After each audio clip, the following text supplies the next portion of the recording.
10 yards. Oh, my goodness. I mean, that ball's 10 feet over his head. I mean, no pressure on him on that throw. Feet set over the middle of the field. That's unbelievable.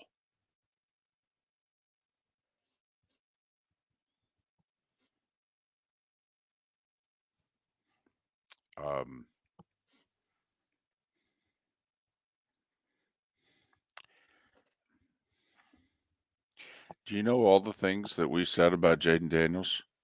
They're all true. And listen, this will not be good for my team, but that's a star. I just so hope he stays healthy. That is a star.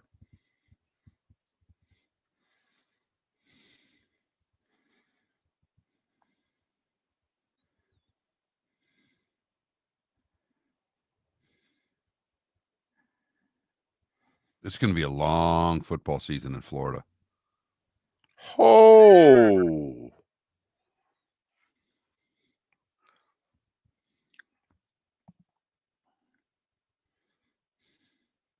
But I mean, Lawrence had no time. I mean, he had time on that pass, but he had no time. He had sacked 4 times. They can't block. It's funny how both the Dolphins and Jags, said, no, we've addressed it, and guys are going to improve. And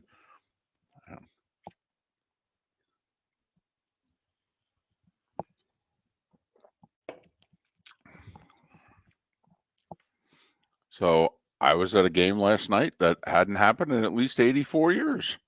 Huh. What's that? First game with no punts and no turnovers since at least 1940.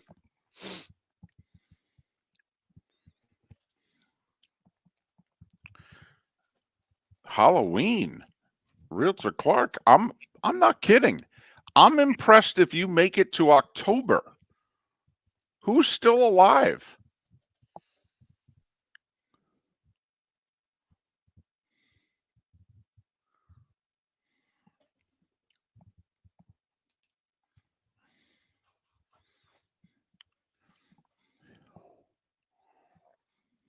Well, congratulations, Realtor Clark.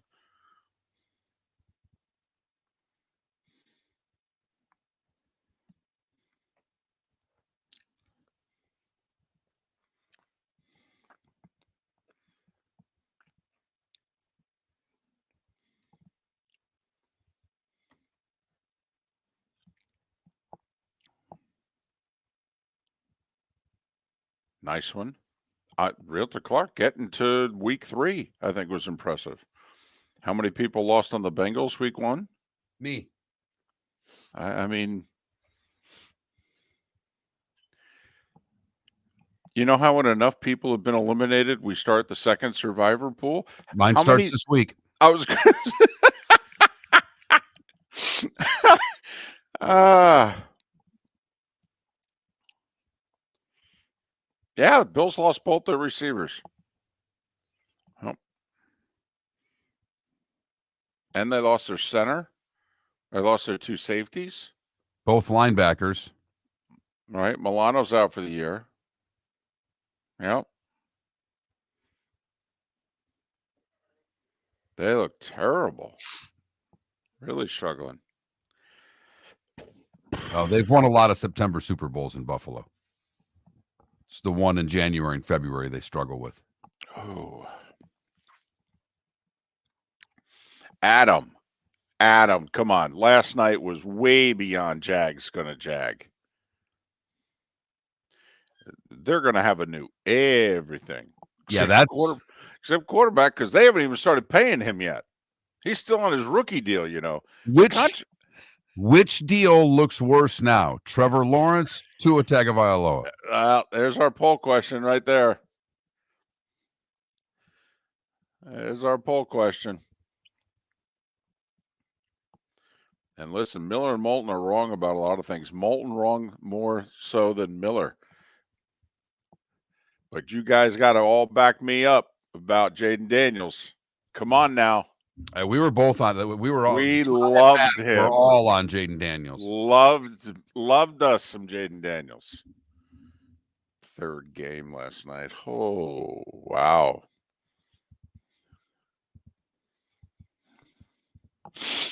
Yeah, that defense is bad. Then even when they covered guys, Daniel said, it's all right. I'll hit him anyway. Yeah.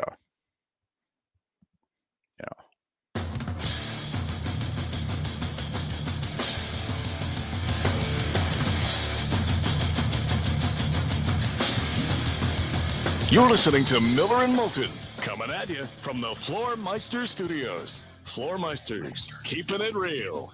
And now, here's Mark Miller and David Moulton. Top of the morning to you on this Tuesday. Heavy rain in Cincinnati, and that's not just from Jaden Daniels and the Commanders. Mark in the cozy confines of the Southwest Florida studio. Hold on one second. How the heck are you? Miller and Moulton. MillerandMoulton.com, Miller_Moulton on X. Hope your week got off to a good start, and thanks for being with us this Tuesday morning. Good morning, Mark. How are you? I am doing great here in the Floormeister Studios, wondering why I didn't bet last night's game, and I'm really happy that I didn't, because boy, oh boy, would I have gotten cleaned.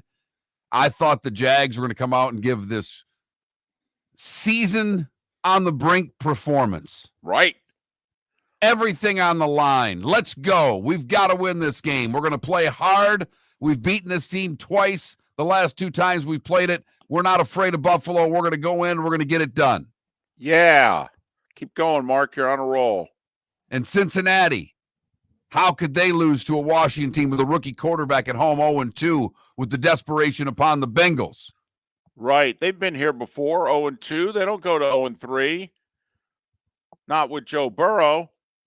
I mean, they certainly have the better LSU Heisman Trophy winning quarterback, right? You're darn right they do. Oh, wait a minute.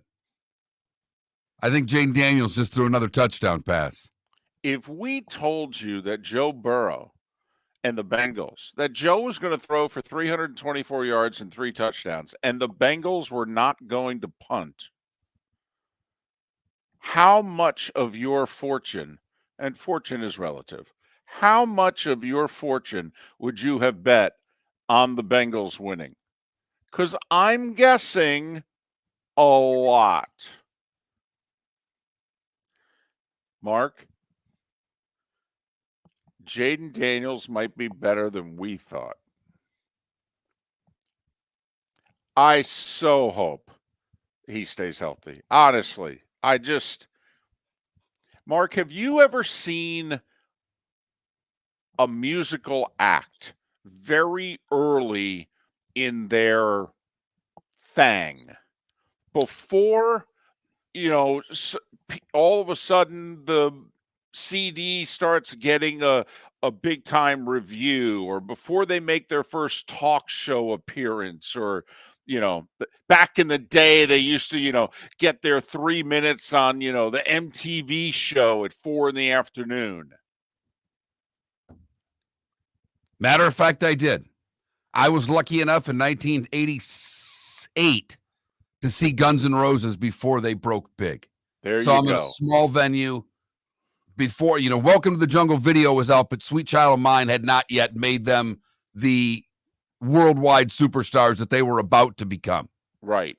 So yes, I was lucky enough to see that happen that one time, and probably a couple other occasions, but that probably the biggest band that I saw before they broke.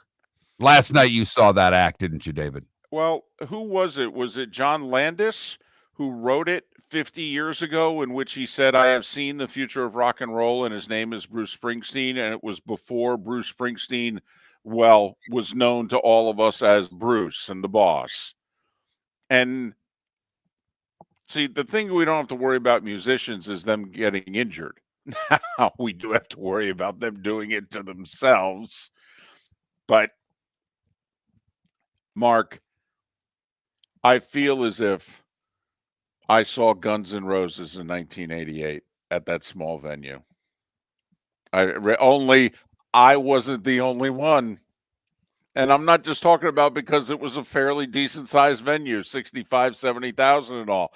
But my understanding is around 15 million people were watching on television. So I can't just, you and your buddies that you went with and, I don't know, 700 people or however many it was who saw GNR. Yeah. Mm-hmm. Do you know that was his third game he's played in the NFL? Third. Do you know the damage that Jaden Daniels is doing to all the other young quarterbacks? You can't perform like that your third game out. I mean, even C.J. Stroud didn't look like that his third game out. I mean, what are you doing? I mean, look at what Jaden Daniels has done to Caleb Williams. I mean, how is Drake May, when he finally gets put into a game, going to respond to that? Man. Buddy of mine's a Commanders fan. He texted 10 minutes ago. He said, I was so amped up after the game, I couldn't sleep till 2:30. He got a little over 3 hours sleep. And yet he responded to his alarm because he wanted to hear us a few minutes ago. But think about it if you're a fan of that franchise. I mean, you had one great year of Mark Rippon. You had, an hour of Gus Frerotte until he headbutted the wall. You had RG3's rookie year. You had Kirk Cousins, being pretty good, yelling at the media while walking to the locker room. You see that? You see that? But Theismann got hurt in November of 85. Okay? I mean, it's 39 years. And Mark, they're literally this morning going, do we have ourselves a star quarterback? Did that just happen? Oh, did that just happen to us? He's ours? Did you see the look? I don't know how long you stayed with the game, but there was the Josh touchdown that made it 35 or 38-26 or whatever it was. 38-26 or whatever it was, yeah. So did you see the shot of the owner and the general manager sitting in their suite with just the biggest eating grins on their faces late in the game? I mean, you could just want to insert what they were saying to one another. Okay. The GM going, that's our quarterback. And the owner going, I don't have to pay him for 5 more years. And considering I just spent several billion for this team, it would be nice not to have to write another big check in the next couple of days. Right. But I'll tell you what, I'm willing to, because this looks different to me. You need one of these, and we have one of these. Oh, my goodness. Please tell me this was not, an aberration. Please tell me this is not the, we all know the one-hit wonder groups, the groups that we were convinced were going to be massive. And it was like, no, yeah, Take On Me from AHA. That's all. That's it. That's what they got. We can all go through the list. The difference here is, from training camp on, David, it seems as if people have been talking about Daniels in a very positive way, about not just his throwing ability, but the intangibles, the other things he brings to the table. From Pat going to training camp and watching him miss a pass and then complete the next 5 or 6, and just the rhythm in which he did so, Pat said, hey, he's picking up blitzes. He's seeing things that you shouldn't see at this time. To what Troy said post-game last night about the intangibles of this young man. People who played the position seem to be enamored with this kid, and that's a pretty positive sign. Come on. That's the best performance we've ever seen from a rookie quarterback. Ever. Come on. A rookie. Just their game. Not, he sat on the bench for a year and a half. I mean, Montana didn't play for a year and a half. Dan Marino was amazing. Okay, in 84, his rookie year was 83. He was good in 83. He was. You were like, oh, wow. How did this guy, fall to being the sixth quarterback taken? He looks like he can really play. He didn't look like that.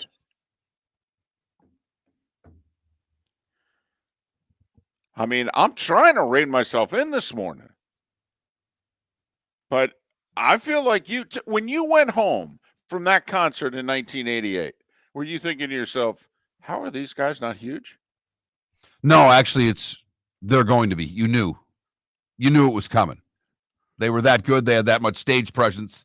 You went, okay, I saw something special tonight. And it's just a matter of time before everybody else catches up. Right. I mean, I feel really badly for the Bears, for Ryan Poles. I do. You're going to have people now saying to him, so are you sure you're a guy? I mean, you didn't even talk to anybody. You didn't even talk to him. You didn't even consider taking him? Not at all, huh? Really? Are you sure? I mean, that pass that he threw to go up 38-26 there. Yeah. While getting drilled, by the way. That's the point I was going to make, David. He got drilled. He stared a blitz down in the face, knew he was going to take the hit, and made the throw.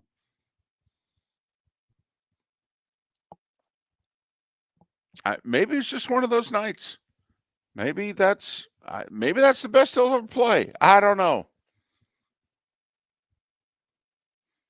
But holy mackerel. Let's go with holy mackerel. Right. Wow. I mean, my team plays in the same division that he's in. I was jokingly, and we've talked about Joe's longtime stats guy is an Eagles fan. I looked right at him. I go, you better win something real soon. I said to everybody, we go to commercial break after the game, and the post game's about to start. And I go, well, get ready. We're doing a lot of Commanders games in future years. Got that right. I go, the NFL's got a new team they're putting in prime time. Woo! Wow. That was a performance. Highest completion percentage for any rookie that's ever played the game. Just 21 of 23 for the night for Daniels. Nothing more than that. They haven't punted since week 1. They didn't punt last week. No, I know they ended up kicking a lot of field goals last week. They haven't punted in 2 games.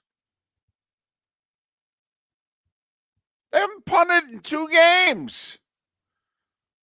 That's tough to do, David. Last time I checked, punts are part of this game still. Right. I mean, not 1 3 and out, nothing. Miller and Moulton. Man, we are fired up on this Tuesday. Thanks for being with us. Are you suffering from neuropathy? Do you experience stabbing pain, numbness, tingling, or burning in your feet? Are you tired of sleepless nights and avoiding life due to pain? If you've been diagnosed with neuropathy or experiencing pain or numbness in your feet, pick up the phone and call us right now before it's too late at 239-382-7332. Again, that's 239-382-7332. Neuropathy is a very serious and progressive disease where your nerves start to break down. Eventually, it leads to balance problems, falls, complete loss of independence, and can lead to amputation. Hi, I'm Dr. Eric Norrell, DC. Our program addresses the underlying causes and doesn't simply mask your symptoms with medication. In fact, many patients start experiencing relief from neuropathy symptoms within weeks. There's no surgery and no use of prescription drugs. Pick up the phone right now and call 239-382-7332. Call us today at Restore Health. 239-382-7332. American Paint Supplies, for nearly 30 years, is your one-stop shop for all your coating needs. If you are a designer, a contractor, a professional painter, or a weekend warrior, American Paint Supplies is the place where experts go to get expert solutions. At 6100 Shirley Street in Naples off of Pine Ridge, American Paint Supplies delivers the best solutions with the best products with the best support. Meet Gene and his team today at American Paint Supplies. Call 239-566-2700. That's 566-2700 or online at AmericanPaintSupplies.net. Gentlemen, as your wife mentioned getting new flooring, but you don't want to go through the hassle, well, go see the Floor Meisters in Naples next to Costco. They understand your time and money are important, so they'll make it as painless as possible. With a huge in-stock selection of carpet and Cortec, they can get you the floor your wife's been asking for. They carry wood, vinyl, carpet, and tile. If you do it yourself, no problem. They can handle that as well. So go see TJ at the Floor Meisters and tell them, just keeping it real. This is Miller and Moulton.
You're listening to Miller and Moulton. And now, here's Mark Miller and David Moulton. 21 minutes past the hour. Top of the morning to you. How the heck are you? Miller and Moulton, millerandmoulton.com, Miller_Moulton on X. David Samson to join us in 40 minutes time. Pat Kirwan to talk all things NFL as we're 3 weeks through the season. He'll join us at the 8 a.m. Eastern hour. There was another game played last night. In fact, it kicked off first. And Mark, remember, you heard it here first. All right. I mean, not only about Jaden Daniels, all right, what he was going to be like, but this was the year of the Bills in transition. Right. They lost a lot of the glue, the nucleus of what has led them to a very successful 2020s here. Couple of D-backs. They lost a receiver, lost their linebacker, tackling machine early in the season again. Lost the heart and soul of their offensive line, Mitch Morse. Okay. I mean, their top 2 receivers, Mark. Both safeties. All right. Milano hurt again. I mean, the Bills are going to be in transition this year. Yep. You know, then in 25, 26, they will have regrouped and they're going to be a force again. But, you know, they'll be fortunate to be a playoff team this year, Mark. You heard it here first. Let's see. 11 plays, touchdown. 12 plays, touchdown. 8 plays, touchdown. 5 plays, touchdown. 7 plays, touchdown. That's how the game started. That's just the first half. Right. That's right.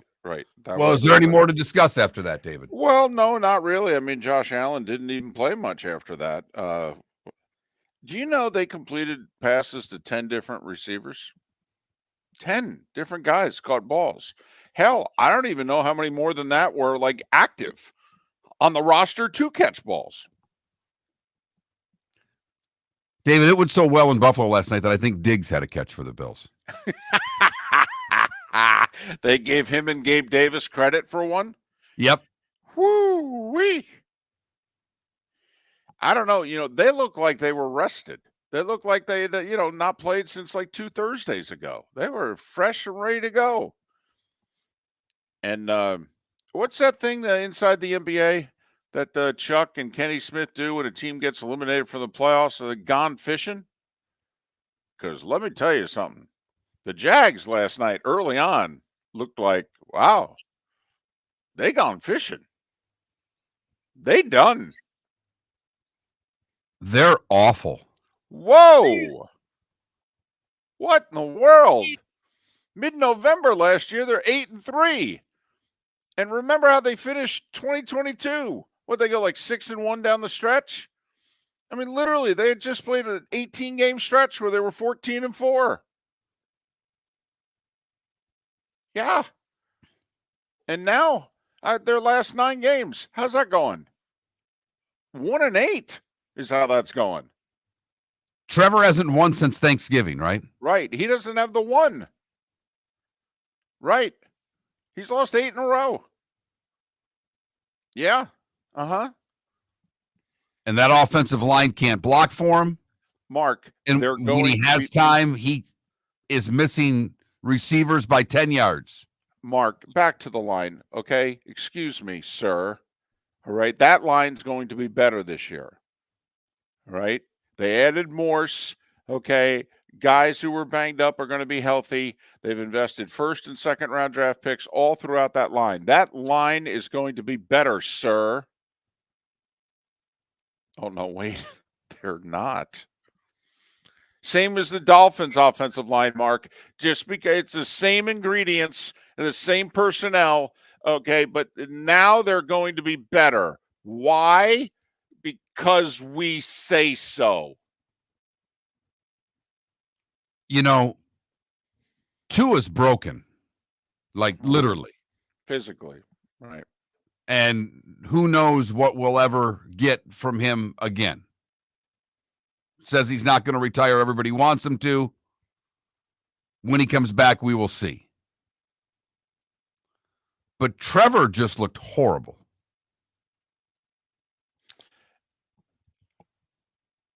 Trevor is beginning to look like the guy who was most likely to succeed in high school. And he goes to college, and early in his college career, everybody's going, well, we were right. Oh, that kid's going to grow up to be something. And all of a sudden, he's coming home for, holidays and what have you, and he's 25, 27 years old, and everybody's starting to look around going, hey, what's up with Trevor? I don't know. I mean, what's happened? Is he hanging with the wrong crowd? Did he meet somebody? But he doesn't seem himself. He just, and not only that, he can't hold on to a job. He doesn't have any money. What's going on? I mean, he seems broken, lost. Like, wait a minute. What's happened to you?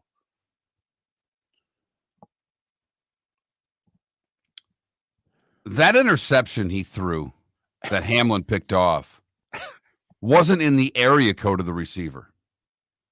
And as you and I were talking before the show, David, there was no pressure on that play. Oh, my goodness. It was the best blocked play of the night for that offensive line. He had so much time. Maybe it threw him. I don't know. Mark, the whole middle of the field was open. A guy is streaking across the middle of the field. I mean, have you seen some of the worst ceremonial first pitches at games? 50 Cent threw a first pitch before a Mets game a few years ago in which the ball was literally 30 feet offline. I mean, that's how bad that throw was. What fan base is more scared right now about the money they paid their quarterback? The Dolphins or the Jags? Sounds like a poll question to me. It's a snarky one. Well, but the state of football in Florida, outside of the Tampa Bay Bucks and the Miami Hurricanes, looks. I mean, do you know the Bucks rough. Just got drubbed at home by the 0-2 Broncos?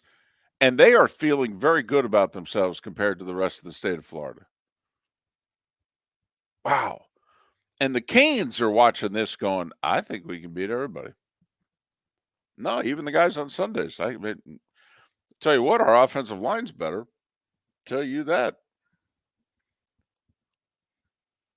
Yeah, Cam Ward better pay attention to this line. Might be the best line he'll play for a while. For a while. Golly. So,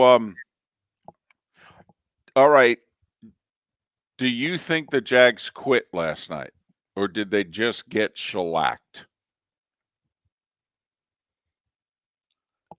I think by the end, I think by the second half, they'd quit. You mean 34-3 at the half got to them? I think 30. When you put it that way, David. I do think it affected their morale. So apparently the owner's furious. Some reports of people saying, I've been around this guy 10, 12 years. I've never seen him that angry about anything ever. And it's not like, this team, I mean, it's not like he wasn't holding them to high expectations or anything. I mean, he addressed the team and told them, I've given you everything to win. It's time for you to win. And felt so confident about it, he told his people, release that on the social media. Put that out on the site. I liked that speech. That was a good one. Yeah. We need to save that one for prosperity. Right.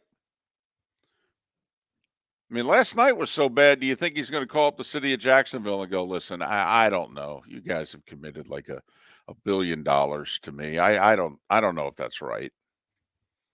I mean, maybe we need to rethink this. Whew. Miller and Moulton. The starting five is next. A couple of baseball teams trying to clinch last night. We'll tell you about them. Gentlemen, as your wife mentioned getting new flooring, but you don't want to go through the hassle, well, go see the Floor Meisters in Naples next to Costco. They understand your time and money are important, so they'll make it as painless as possible. With a huge in-stock selection of carpet and Cortec, they can get you the floor your wife's been asking for. They carry wood, vinyl, carpet, and tile. If you do it yourself, no problem. They can handle that as well. So go see TJ at the Floor Meisters and tell them, just keeping it real. I love my shower. Honey, you want to come out? I haven't seen you since Glass Doctor installed our custom shower enclosure. No thanks. Well, you can't keep eating breakfast in the shower, and laminating your magazines is getting expensive. You remember we have guests coming over tonight, right? Oh, I'm sure they'd love to see the shower. It's our neighbors, and I highly doubt they want to be hanging out in our bathroom. The shower's so good, you'll never want to leave. Visit glassdoctor.com today and schedule an appointment online. The Cape Coral Police Department is growing. They are currently looking for police officers and are offering a $10,000 signing bonus to newly hired officers. If you desire a career in law enforcement, or if you are already in law enforcement and thinking about making a move to a better agency, think Cape Coral Police Department. If you're looking for a police department that is committed to excellence, that invests in the highest level of training, state-of-the-art equipment, and some of the highest compensation in all of Southwest Florida, then the Cape Coral Police Department is for you. Visit capecops.com. That's capecops.com. Visit Jason and Todd at the Diamond District. A natural diamond is the oldest artifact you will ever touch, and each is one of a kind. Jason and Todd at the Diamond District would like to meet you personally and share their love of natural diamonds and the positive impact of purchasing a natural diamond. We promise that in our vault sits the largest selection of GIA certified natural diamonds at the most competitive prices in the world. Jason and Todd look forward to shaking your hand and welcoming you to their Diamond District family. This is Miller and Moulton.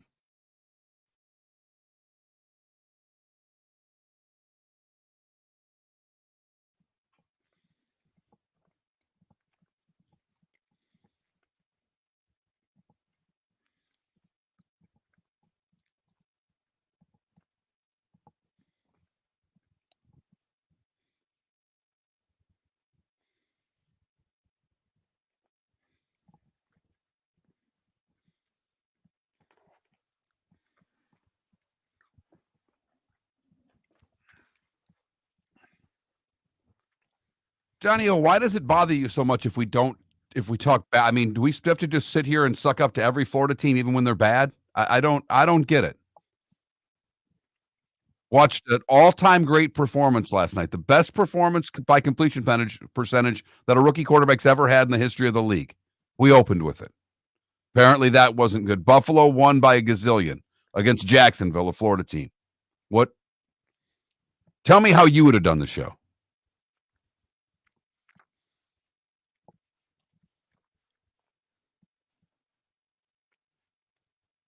Clickbait? Clickbait. That's funny. Because we'd have to post things on the internet in order to want clickbait.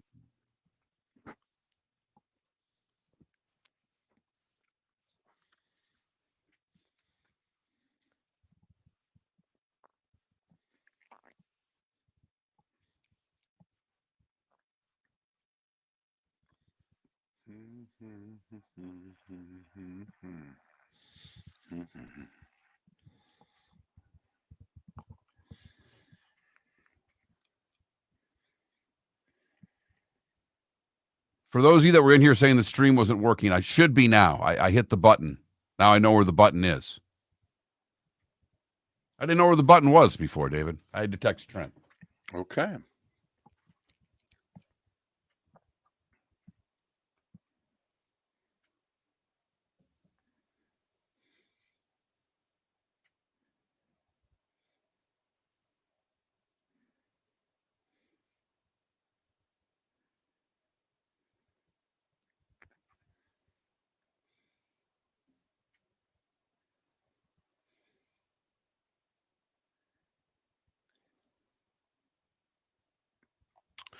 Colorado's over-under was around 60. I saw 59 and a half. I saw 60 and a half. So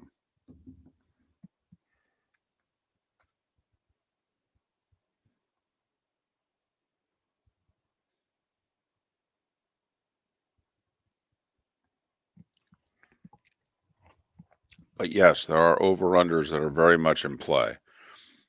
Like the Cubs over-under was 83.5. They're 80 and 77. The Reds over-under is not in play. No, it's not. It was 82.5. Right. So, Colorado may need to win one more game to make sure they go over.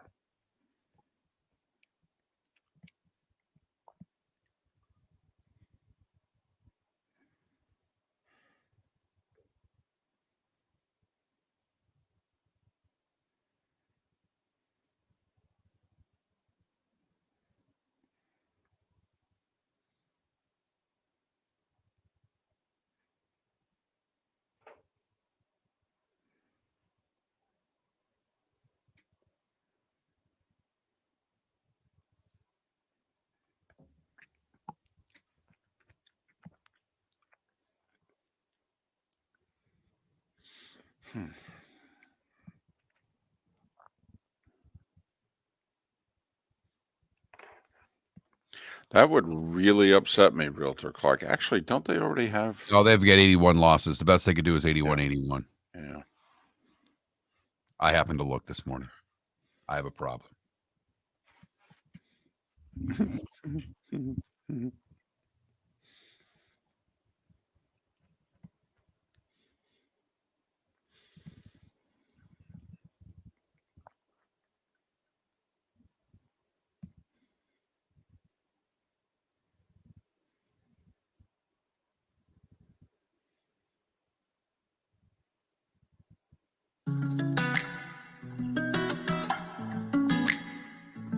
Welcome back to Miller and Moulton. Text the guys what's in your mind at 21,000. That's 21000. And now, here's David Moulton. 22 minutes, still the top of the hour. That's when David Samson will join us for his weekly appearance.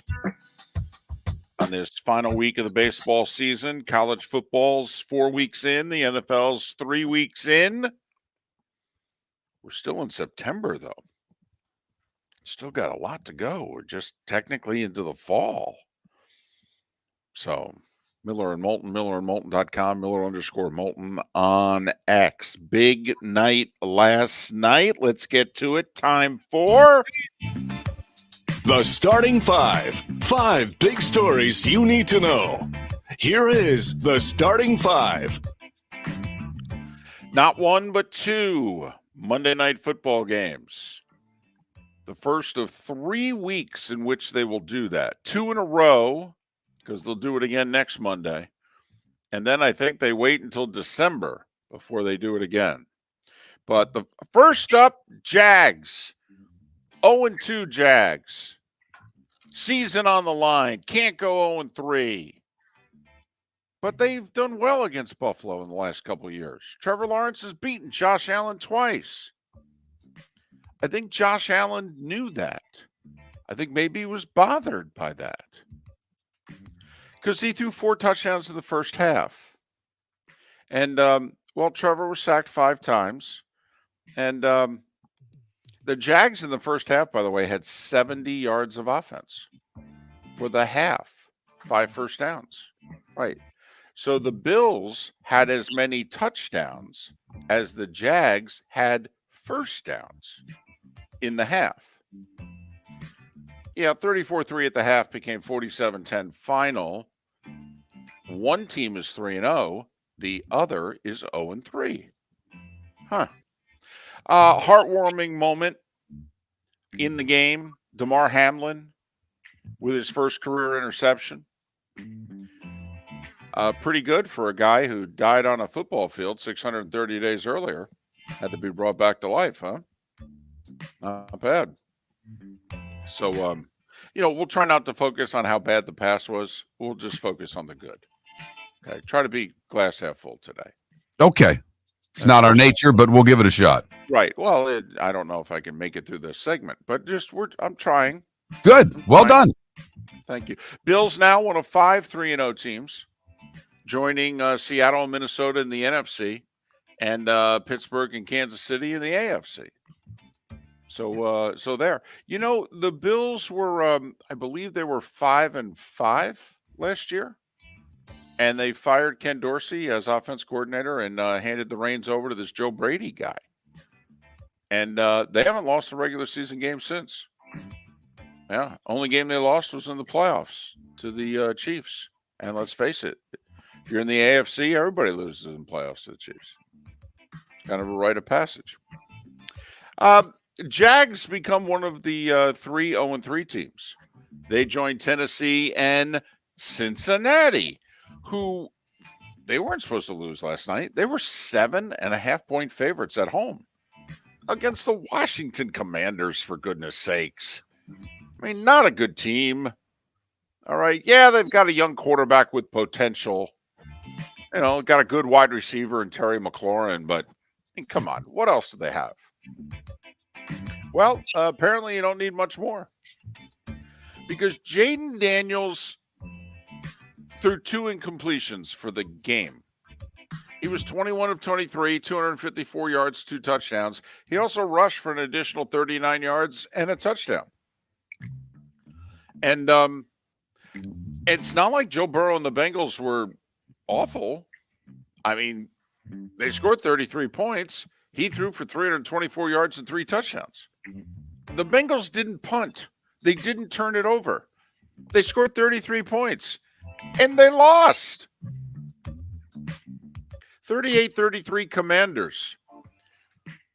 They had 8 possessions. 2 of them were kneel downs at the end of each half.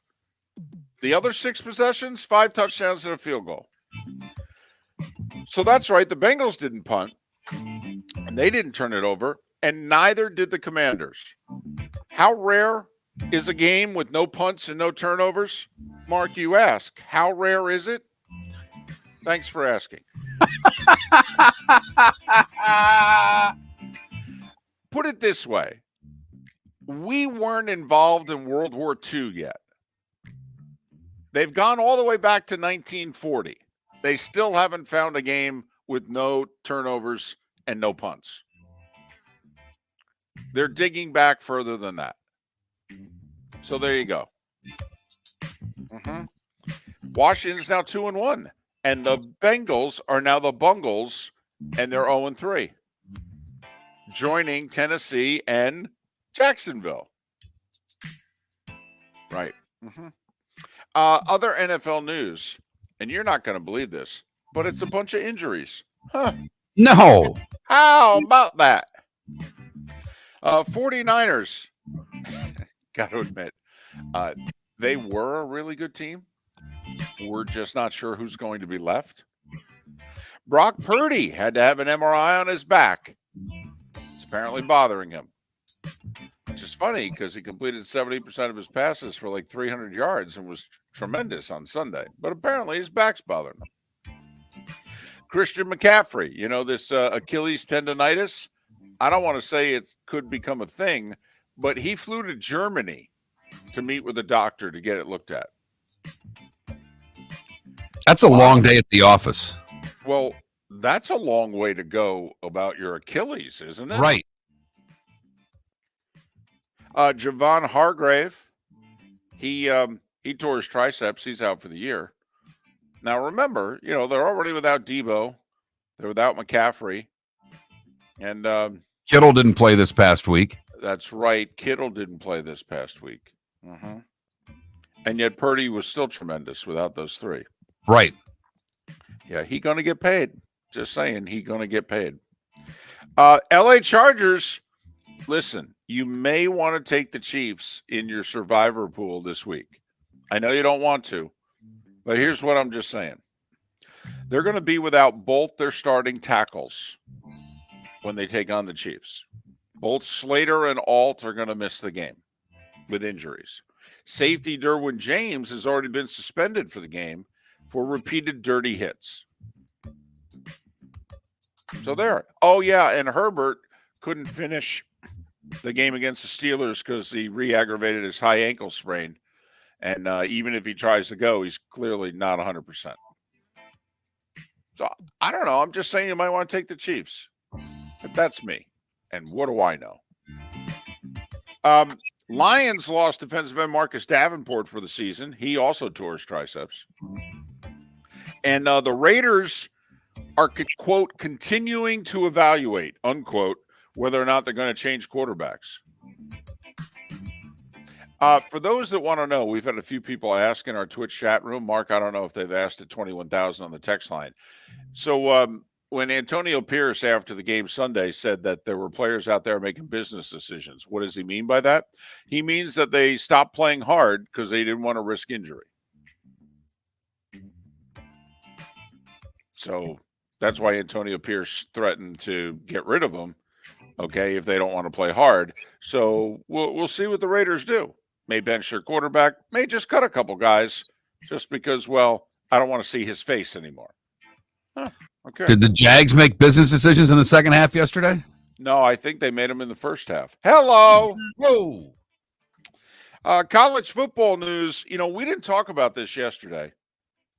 Friday night, there was a report that South Florida, Memphis, Tulane, and UTSA were all leaving the American and joining the Pac-12. And I can tell you, having been with a few network executives on Saturday, that, they were trying to figure out the changing landscape of college sports. And this was a part of it. Well, the AAC had a hell of a weekend. Because by yesterday, South Florida, Memphis, Tulane, and UTSA said, we're not going to the Pac-12. We're going to stay in the American. $25 million exit fee may have had something to do with it. It may have. Utah State, however, did become the fifth Mountain West school to leave for the Pac-12. So now it's very interesting, Mark. The Pac-12 has 7. So does the Mountain West, right? And you need 8 to be recognized as an official conference. So, UNLV is still on the fence of what they're going to do. Mark, wow. It's as if we communicated, and goodness knows we don't. Okay, because next on my list, it says here, UNLV is pondering their options. Sorry about that. No, I'll see the rest of the segment out. I've got no problem with that. No, this is like when we interview someone and it's, whoever's turn it is to ask the next question. And the interviewer at the end of their previous answer takes us right to where we want to go. Well, I'm glad you mentioned that, Johnny, because how about UNLV pondering their options? Johnny? Number 3, Major League Baseball. The Phillies won the National League East last night for the first time since 2011. They downed the Cubs 6-2. You think they're the best team in the National League? Because I do. Because the Dodgers pitching so banged up, I do. Dodgers are a half a game ahead of the Phillies for the best overall record in the National League and a game in the loss column. For what it's worth, the Phillies have the tiebreaker on the Dodgers. Houston, if they won last night, they would have clinched the American League West. Seattle beat them 6-1. So the Astros will have to wait another night, maybe. Seattle is 1.5 games behind both the Royals and the Tigers for the final playoff spot. And for that matter, the Twins are ahead of them as well. So Seattle's probably got to win out this week to really at least go worst 5-1 this week if they want to have a realistic chance of making the playoffs. They don't win a lot of tiebreakers either. So they got that working against them too, which is nice. Big loss for the Diamondbacks last night. Giants doubled them up 6-3. Technically, it drops them to the 6th seed, a half a game behind the Mets. But here's the deal. They're only a game in the loss column ahead of the Braves. So the Braves have 2 chances to make the playoffs here. They can chase down the Mets, who they're 2 behind with 6 to play. But beginning tonight, they play them in a 3-game series in Atlanta. But they can also chase down the Diamondbacks, who they own the tiebreaker against. And they're only a game behind them in the loss column. And the Diamondbacks have 2 more with the Giants, but they got 3 with the Padres. And San Diego's second best team in the National League over the last 4 months, record-wise. Boston, for what it's worth, beat Toronto 4-1. They're back over 500. Technically the Red Sox and the Rays, if they win out, may actually get dangerously close to making the playoffs. Because if they both win out this week, and first off, if the Rays do it, wouldn't they have beaten the Tigers 3 times? Yes, they would have. They play the Tigers today at 1 to start a 3-game set in Detroit. Right. But if they both win out, they'd get to 84 wins. Kansas City and Detroit are both at 82. So just saying, Royals have lost 7 in a row. Royals also have to play the Braves to end the season. So it's a crazy final week in Major League Baseball. Some really big series begin tonight. Orioles and Yankees in the Bronx. Yankees a win away from clinching the East. They also have a 2.5-game lead for the number 1 overall seed in the American League. Braves and Mets, as we talked about in Atlanta. Padres and Dodgers in L.A. Padres 3 back. They own the tiebreaker already. And you got the whole Kansas City, Detroit, Minnesota saga. They're all starting respective series tonight. NBA news. The Knicks, they're considered for the first time in a long time a legit championship contender. Pump the brakes. As a Knicks fan, I can tell you, pump the brakes, number 1. Number 2, they got a hole at center. They lost Hartenstein to Oklahoma City, and the guy who's supposed to be their center, Mitchell Robinson, he just had additional ankle surgery. He's going to be out till Christmas. So I'm just saying. That's when the season starts. Toronto joins Brooklyn in retiring Vince Carter's number 15. And Memphis is going to waive 35-year-old Derrick Rose. Columbus names Rick Nash in the NHL, president of hockey operations. He's going to be groomed to take over the whole franchise in about 5 to 7 years. And WNBA playoffs resume tonight. New York Liberty and Las Vegas Aces, both big favorites at home to advance to the second round. And as we approach 7 minutes before the hour, that was the starting 5. 5 big stories you need to know here on Miller and Moulton. The Jags get pounded last night. Wow. And now are 0-3. Mm-hmm. Their season is about over as they head to Houston. Yeah, it gets easier. They head to Houston, and Houston only got beat by 4 touchdowns last week, so they'll be in a good mood. Right. Mm-hmm. Wow. Look, I saw a rough start for the Jags, and I didn't have them making the playoffs. I didn't see it being this bad, David. And Trevor Lawrence looking as if he can't play. Yeah, I had the Jags and the Dolphins both winning 10 games and making the playoffs. Mm-hmm. Yeah. Well, once again, Mark, if it's a pick, I can blow it. David Samson is next on Miller and Moulton. Mark Miller for Molly Maid. Why Molly Maid, you ask? Trust. Moulton was a customer for 15 years. Affordability. Didn't I just say Moulton was a customer for 15 years? Worry-free services. Our professional house cleaners are fully insured and a 24-hour warranty. Call Molly Maids today at 239-774-5839. That's 239-774-5839 or online at mollymaid.com/FTMYERS. That's mollymaid.com/FTMYERS. Wine glasses never fall over until you get a brand new rug. Oh, no. Ketchup bottles act normal till you're wearing a new shirt. Oh, you kidding me? And rocks slide peacefully on the road till the day you get a brand new windshield. Then they fly up off the road and attack without mercy. That's why new windshields from Glass Doctor come with our windshield protection plan. Unlimited repairs and 1 replacement for 12 months. Don't just fix it, protect it. Glass Doctor. A neighborly company. At Physical Therapy and Balance Centers, our goal is to help you love your life. When your life is sidelined by an injury, dizziness, surgery, or condition keeping you from doing what you love, we're here to help you heal and feel your best. Our therapist evaluation will determine the root cause of your health challenges, resulting in a unique treatment plan customized just for you. Visit www.physical.com to find your nearest location and see how we can help you love your life. Is snoring bothering your spouse? Would you like to sleep in the same bed again? Do you know that snoring can affect your sleep cycle and cause lower testosterone levels? At Sleep Treatment Direct, we have easy solutions. We have a simple laser procedure that can improve snoring in 10 minutes. If you would like to get back in the same bed or are looking for a natural way to treat low testosterone, give us a call at 239-444-1741. That's 239-444-1741. Or go to sleeptreatmentdirect.com. That's sleeptreatmentdirect.com. Sleep Treatment Direct. Sleep safe and sound. American Paint Supplies, for nearly 30 years, is your one-stop shop for all your coating needs. If you are a designer, a contractor, a professional painter, or a weekend warrior, American Paint Supplies is the place where experts go to get expert solutions. At 6100 Shirley Street in Naples off of Pine Ridge, American Paint Supplies delivers the best solutions with the best products with the best support. Meet Gene and his team today at American Paint Supplies. Call 239-566-2700. That's 566-2700 or online at The AmericanPaintSupplies.net. world famous cigar bar started as a neighborhood place in downtown Fort Myers, and now it's a brand, a destination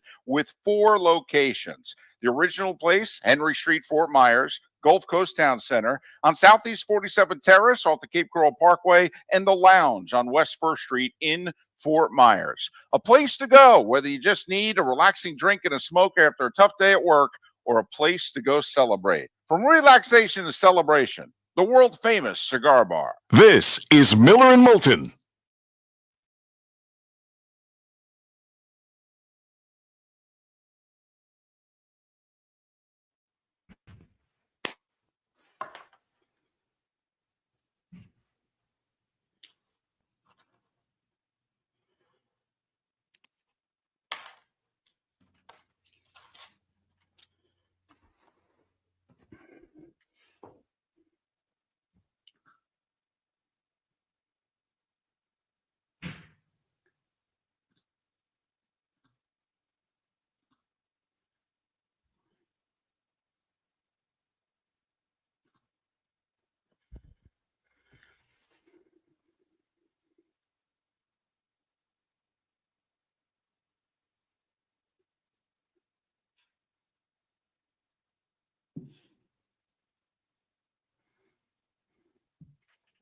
Good morning, David. Good morning. How are you? I'm great, man. How are you doing? Good. Do you hear me okay? Hear you perfectly. Perfect.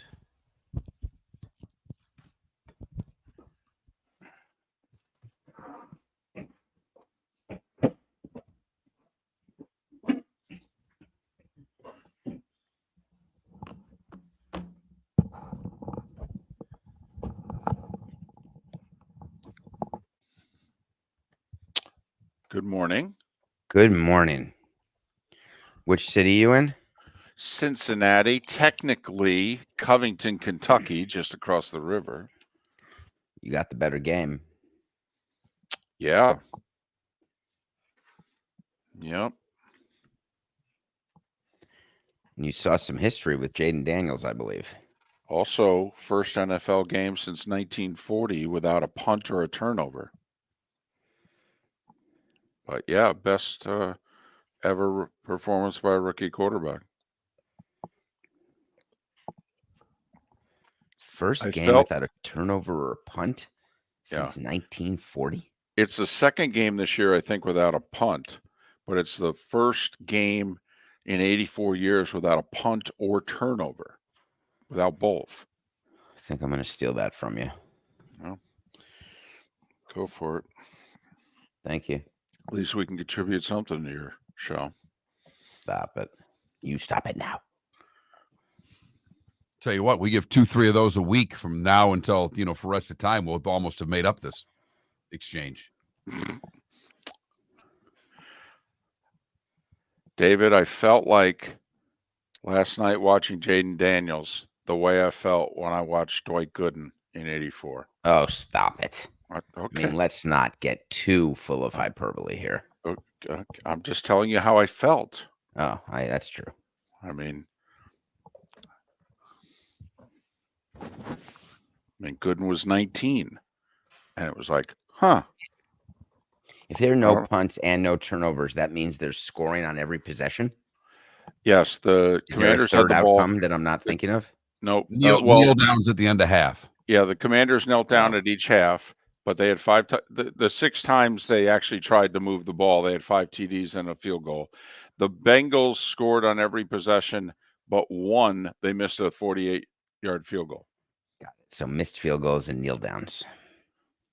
1 missed field goal, 2 kneel downs. That's it. Otherwise, they scored on every possession.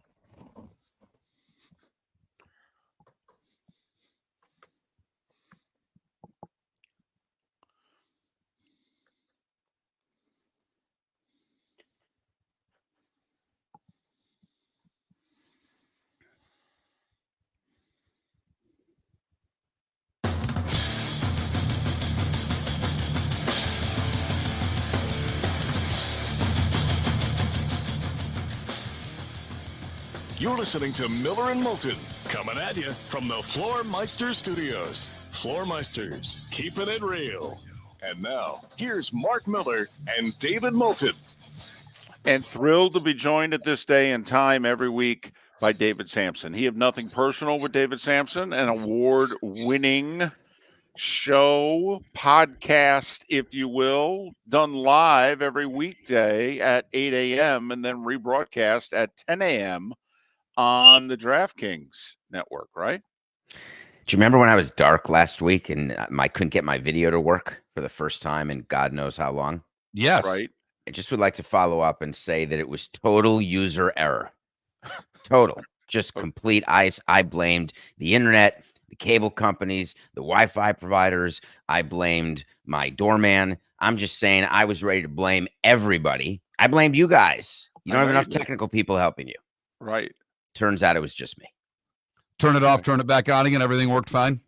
I love where your head's at, but no, that was another thing. I had it in the wrong IPGP resolute pointillism thing, like 1080 versus 720. Is that like the TV? Do you have it on HDMI 1 or HDMI 4? It's beyond those things. I mean, Right. those things are just beyond me. I'm not going to age myself. I'm just going to say that it didn't occur to me that if I changed the resolution of the picture, all of a sudden the lights would go on. Why would anyone think those are correlated sentences? Right. I'm curious what it's like in a clubhouse when you're not losing, like what the Tigers are doing right now, where they're playing this unbelievable. You've obviously gone through, whether it's, June or September, you've been a part of this when the entire organization walks in the morning and says, we're going to win. And everybody believes it. It's not just talk. What's that like? So the biggest difference is actually not pregame, because generally you walk into the clubhouse, even if you're losing 120 games, you walk in decently. The real difference is during the game. You are waiting because you know that something's going to happen during the game where you're going to take advantage of it. Either you're going to get the big out and that will crush the other team's offense, or the other team's defense is going to make a mistake or not make a play, and you're going to get the extra base, and then you're going to get the big hit. When you don't lose, you just get that feeling that over a 9-inning game, that one thing's going to break, and when it breaks, it's always going to break for you. And that is a palpable feeling in a clubhouse. Yeah. How about the other way, though? In the latter half of September, when you're the Kansas City Royals and you go winless on an entire homestand and you've lost 7 in a row, when you're the Twins and you're like 5-13 or something like that in the month of September. I mean, is it just the opposite where you look around and you wait for the black cat to cross the white lines? It's funny. The human brain to me is so interesting. Our year winning the World Series, we went through a stretch of 1-9 in August, and we followed it by, I think, an 8-game winning streak. When you've had and we had been the best team in baseball since, the end of May. When you are the Twins, you've had a great first half. You're sputtering, but you are in the last week of the season, a game away from being in the playoffs. You go into that clubhouse and you say, all right, we got time to turn this around, and that starts today. And then when it doesn't happen, you come back in the next day and say, all right, and you keep going until you've been eliminated. So I believe that, the defense mechanisms that we all have, you really go in saying, if you're in the race, these are not the dog days for the teams that are out. We can talk about that next. But the mentality of a team that's in the race still, even though they've been playing badly, they come into the course of the day saying, all right, we got time. Well, talk about the teams that are out of it, because, the Marlins are playing a big series against the Twins. The Nats have the Royals, I believe. The Rays, who are technically still in it, have the Tigers. But I've more so for the Nats and the Marlins, who are out of it. Does this become their playoffs, or is that just broadcaster talk? No, we used to love, one of my great memories, and it's so spiteful, but I love it. You're going to do it to me. You're going to do it to me. I'm going to do it. When we can eliminate a team, like eliminate the Mets year after year, God, did that feel good. And we would treat it as such, and we'd focus on winning those games and manage them as though, they were playoff games. When there's a non-playoff team playing a non-playoff team for the last series of the season, then it's our bags are packed and we're ready to go because we're leaving on a jet plane. Everybody is swinging first pitch. you're trying to play games back in the day when games were 3.5 hours, you'd try to play those games in 2 hours and 20 minutes just to get out of there as quickly as possible. Thank you for that. Here I am Hey, coming off anytime. the high of watching Jaden Daniels and a historic performance, and my team right now is in the playoffs, and you have to bring me back to all those times the Marlins just gutted the Mets like a fish. I'd really appreciate that. Thank you. It's one of Thank you. life's small pleasures, David. Yeah, Good morning for to you. For you. Man, you may have messed me up for the whole rest of the show. Threw him out, Just Mark. so- That's it. He's done. Oh man, just so you know that. Hey, did you ever fire a manager and have the manager look at you and go, "Well, you're more to blame than I am because David Bell just got fired from the Reds." And whether David Bell's a good manager or not, everybody in Cincinnati is kind of like, I don't know if he's a good manager, but I can tell you the front office sucks. Yeah, I would say that is probably a 50-50 proposition in all the firings we did, where there would be a manager who would look and give me that look like, really? You're blaming me? Look at what the owner does. Look at what you do. Look at this signing. Jack McKeon had a great line when we would do something that he would be upset about. He'd say, "You're asking me to win the Kentucky Derby with a bunch of donkeys." And I totally understood what he was saying, but I was saying, well, make the donkeys horses. And he would say to me in a not joking way, but then we joke about it. He's like, "You obviously failed science. Donkeys will never be horses." And I said, "Well, see you later, Jack." And I'd go back upstairs to the suite, have fun. But there were plenty of managers who, when we were done, would say things. And obviously, Mike Redmond is a good example. I love Mike, and he hasn't spoken to me much since we let him go. And he was the manager who came in after we fired Ozzie Guillen, and we just didn't have, the right players. So it's a combination when managers are fired. That's for sure. What do you do right now if you're Philadelphia? You've clinched the division. You're going to get a bye. You can set your pitching up and all those things, but we've all watched what's happened with teams with the bye. How would you handle the next week if you're running the Phillies? So there's a lot of talk about this. Teams like doing simulated games. They'll bring fans into the stadium to try to recreate the atmosphere. It's all a bunch of horse hockey. None of it works. The way you do it from now until the end of the season is you give guys 1 day off, a full day off. Then you have a game or two where they'll take 2 or 3 at-bats like a spring training, but you have to have them doing something physical every single day. Then during the course of the bye, and we've spoken to doctors, psychologists, trainers, how do you deal? And we did this when this expanded wild card series was announced. How do you deal with this time off? Because baseball players, they don't like time off, and it ruins their routine. And so my personal favorite is not the simulated game.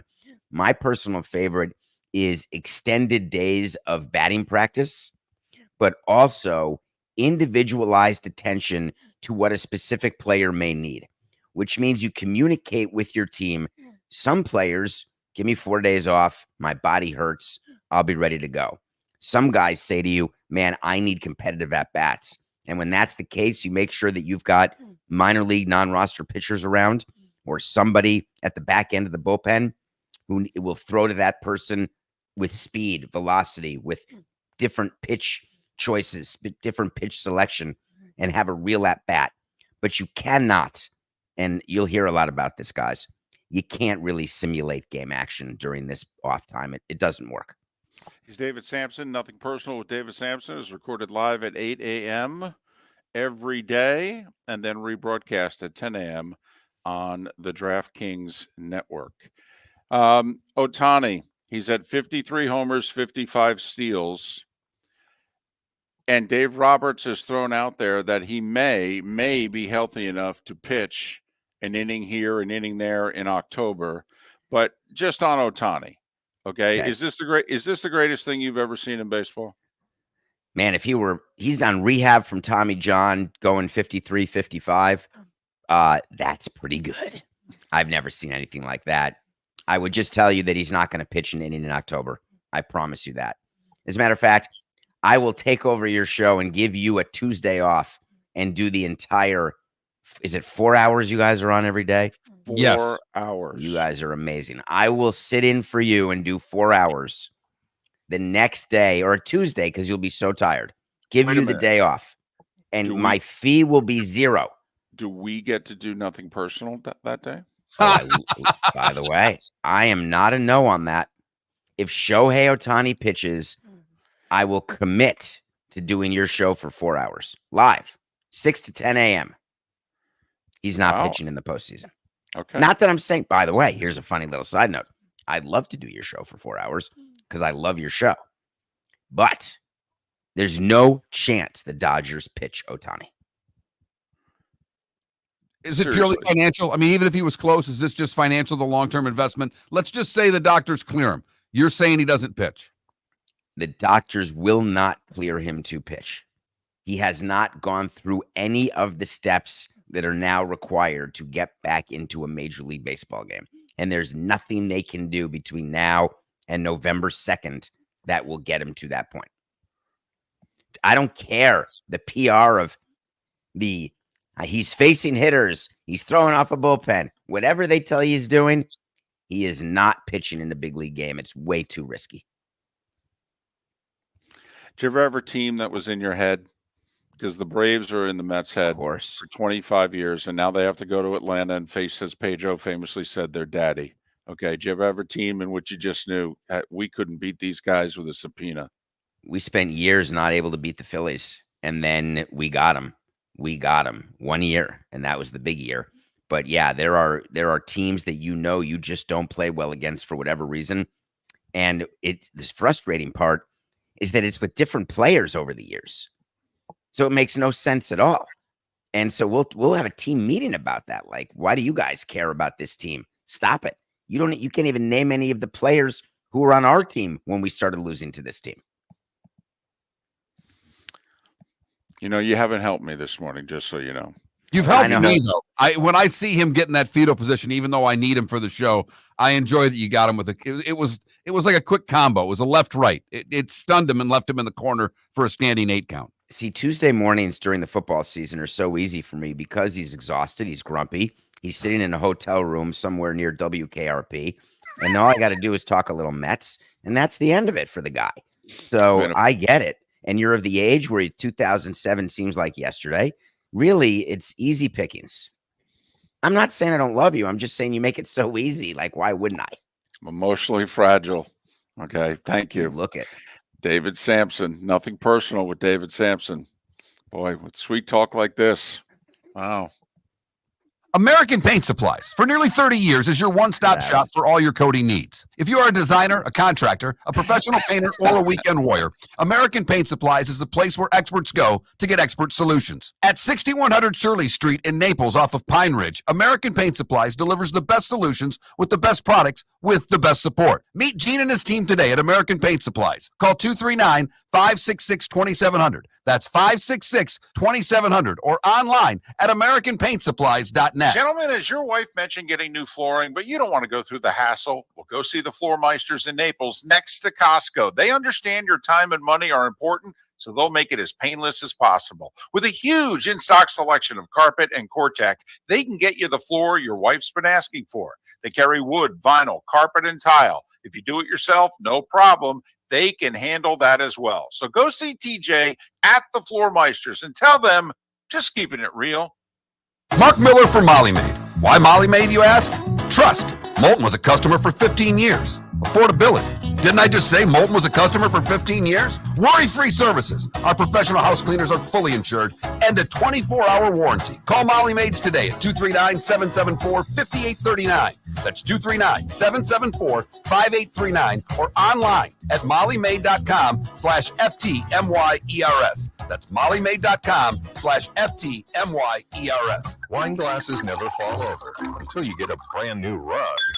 Oh, no. Ketchup bottles act normal till you're wearing a new shirt. Oh, you kidding me? And rocks slide peacefully on the road till the day you get a brand new windshield. Then they fly up off the road and attack without mercy. That's why new windshields from Glass Doctor come with our windshield protection plan. Unlimited repairs and one replacement for 12 months. Don't just fix it, protect it. Glass Doctor. A neighborly company. This is Miller and Moulton.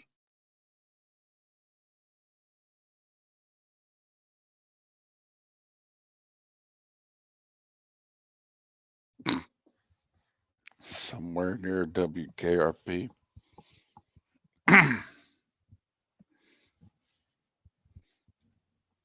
So I was wrong, David. There wasn't a 12 winner. I ended up tying for the most wins in the pool, but didn't have the points. Only would have been like $1,000. Oh, really? Yeah, 11 wins. Because I changed. I picked the Rams. I picked Philly. Oh, wow. I made some changes between our picks and those picks. But I only put 42 points down, and there was 71. Right.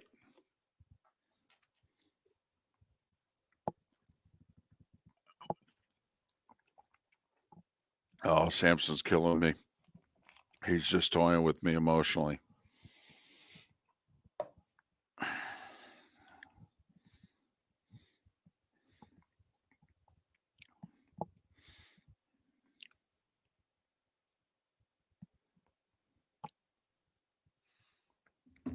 I got a little story that'll humiliate me here for this segment if you want. I can at least get it started. That'd be fantastic. Because I'm in the fetal position in the corner near WKRP.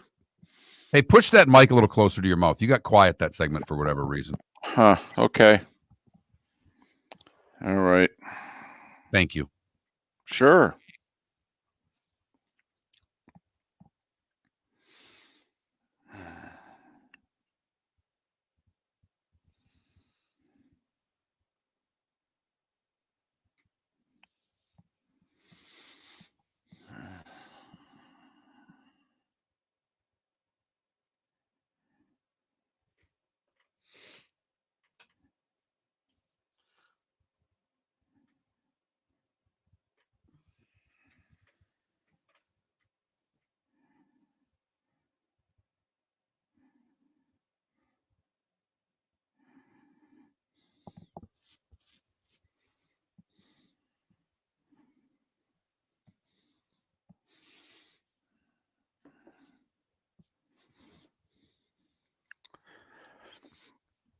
Oh, Realtor Clark, you have to, you have to treat me like the White Sox. Yeah, you just keep fading me. Come on, until I prove to you I shouldn't be faded.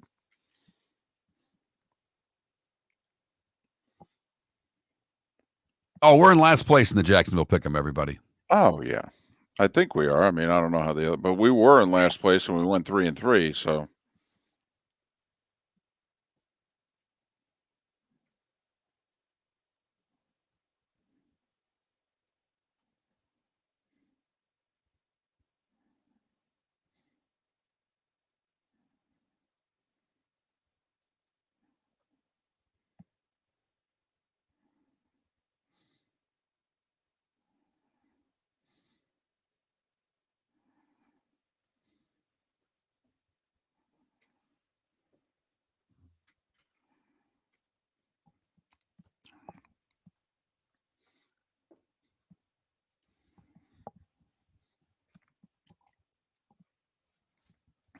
And as Empire pointed out, one more weekend in September.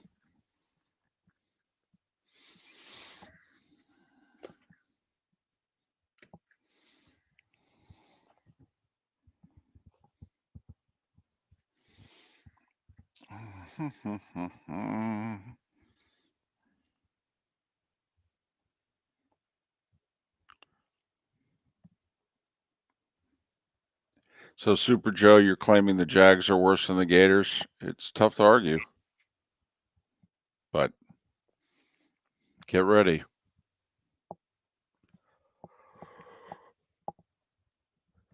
I think Florida would beat Florida State.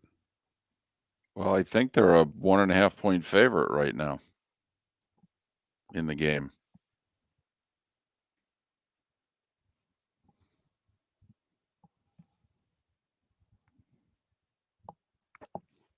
Gators better shore up that run defense.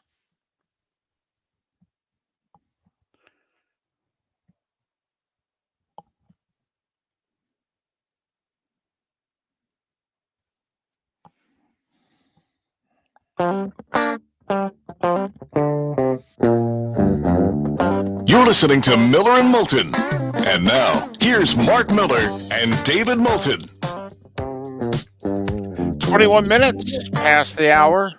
Miller and Moulton, millerandmoulton.com, Miller_Moulton on X. Hey, we said this would be a great poll question. Did you ever type it up? Make it a poll question? I did not. Okay, well, we'll get to it. Don't have to do it right now. We can do it during the next break. But we can tell you what the poll question is going to be, which is something to the effect of, hey, would you rather be the Dolphins having just paid Tua, or would you rather be the Jags having just paid Trevor? That's pretty snarky, but, that's Miller and Moulton, part of our charm. Well, I think I know partially where the snark comes from with you and I, is that some things, sometimes we do things to ourselves, like you did yesterday wearing the Cincinnati Red bowling shirt. Yep. That you bring snark to you. You Right. can't help it with an outfit like that. No, it was hideous. Right. Sometimes it happens and you don't realize it. And yesterday it happened to me. I finished the show, get done with posting everything, and get out of here by about 10:30. When I get back to my house, which is literally less than a mile away, or a little more, about a mile away, the dog's there for me. The dog's ready to go out. Right. Pavlov wants his walk around the neighborhood. It's go time. Exactly. So when I get in, Frank is ready. And Frank is a great dog. He's a Catahoula Hound mix. He's got one brown eye, one blue eye.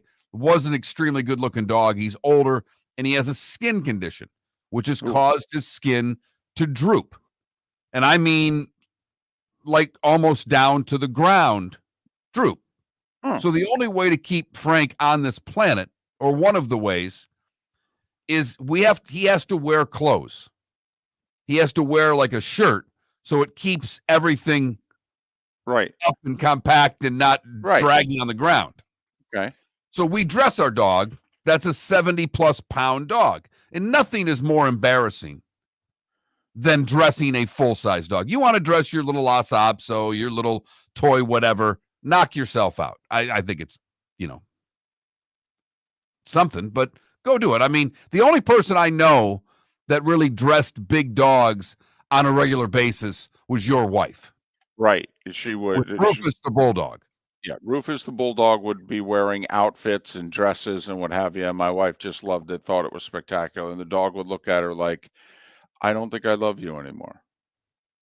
And in order to, like I said, in order to, keep my dog alive, he has to be dressed. Well, yesterday I had on light blue shorts and a golf shirt that matched the light blue shorts. The dog was wearing his light blue outfit, shirt, whatever. And I go home and go to walk the dog, and I realize as I'm now walking the dog, and I stop at the stop sign, and a lady in the passenger car, she's turning, and she kind of points and laughs and waves. And I realized at that moment what she was laughing about. She's like, look, the two of them match. Right. Isn't that cute? And I'm walking around the neighborhood with my dog, and I'm in matching clothes as the dog. So you look like the parents who dress the twins in identical outfits. Absolutely. Only you guys aren't twins. Right. Well, we're close. Make the same noises a lot, David. It's usually at night, though, but okay. All right. But sometimes the middle of the day, just depends how the nap's going, if you know what I mean. Please tell me you at least took a selfie so that you could show your wife even. You go, by the way, this was the scene around the neighborhood at 11 a.m., okay? No, because by the time that's what I wore for the day, so I still had the same clothes on when she came home. The dog still got his outfit on. I said, look at the two of us. Look at this. And I go out walking this dog, and cars drive by and are pointing at me, and I now know why they're pointing at me. Oh, that's cute. It's really cute, David. Unintended pathetic. That's great. Unintended pathetic. Slipped to a new low yesterday. All right. Did Frank appreciate? Because Frank's colorblind, right? So Frank didn't know. Frank doesn't know. No. Frank got to go outside. That's all that really matters to him. Exactly. And, I pick up after him. Right. It was go time. Okay, so you came through. Way to go. What does the dog appreciate more than a human with a bag?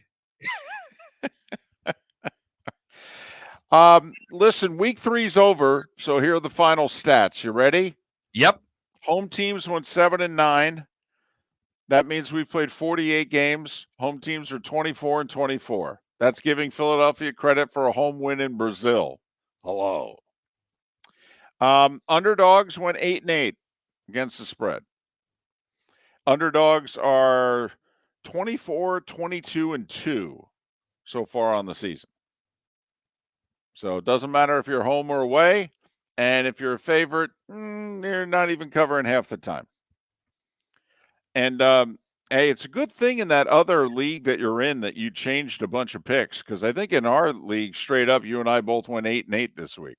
Yeah, I made some changes. I got to 11, but picked the wrong point, so I could have cashed for the first time ever in that league. That would have been really nice, because there's a lot of people that play. There are over 200 people in the Suicide Survivor League. There are 6 left, David. There are 6 left. We've just finished week 3. Week 3, right? Uh-huh. That's what this season's been like. Listen, I'm telling you, play the Chiefs this week. All right. If you're still around, the Chargers are missing both tackles. Derwin James isn't going to play. Herbert's questionable, and he's far less than 100% with the ankle. I'm just saying, play the Chiefs this week. And also, my guess, a fantasy projection, Travis Kelce is a big game. Because, they're making fun of his face on the bench. The forlorn look on his face. He's got like 7, 8 catches, 60 yards, something like that on the season. He's been a non-factor. Okay, I'm telling you, you know how teams work, Mark. They take a look at the stat sheet and they know, time to feed the beast. Okay, got to make them happy. Mahomes, I'm telling you, he'll take care of his buddy this week. All right, Kelsey's going to have 6, 7 catches. Going to have 80-plus yards. My guess is he'll catch a touchdown this week. I would ride Travis Kelce this week because everybody's aware. You got memes out there about his haircut and his look sitting on the bench, all depressed. Travis contemplating life, contemplating retirement, contemplating Taylor. It's all out there. I'm telling you, Mahomes is going to take care of his guy this week. Makes perfect sense. Maybe Taylor will be at the game this week. She took the week off. Oh, my goodness. If you're NBC, how can you have that happen? You got to work out a contract with her. Listen, you don't care about the Fox and Amazon and CBS and Monday Night Football. You don't care about this. Sunday Night Football, you've got to be there. David, you have no idea how real that is, though.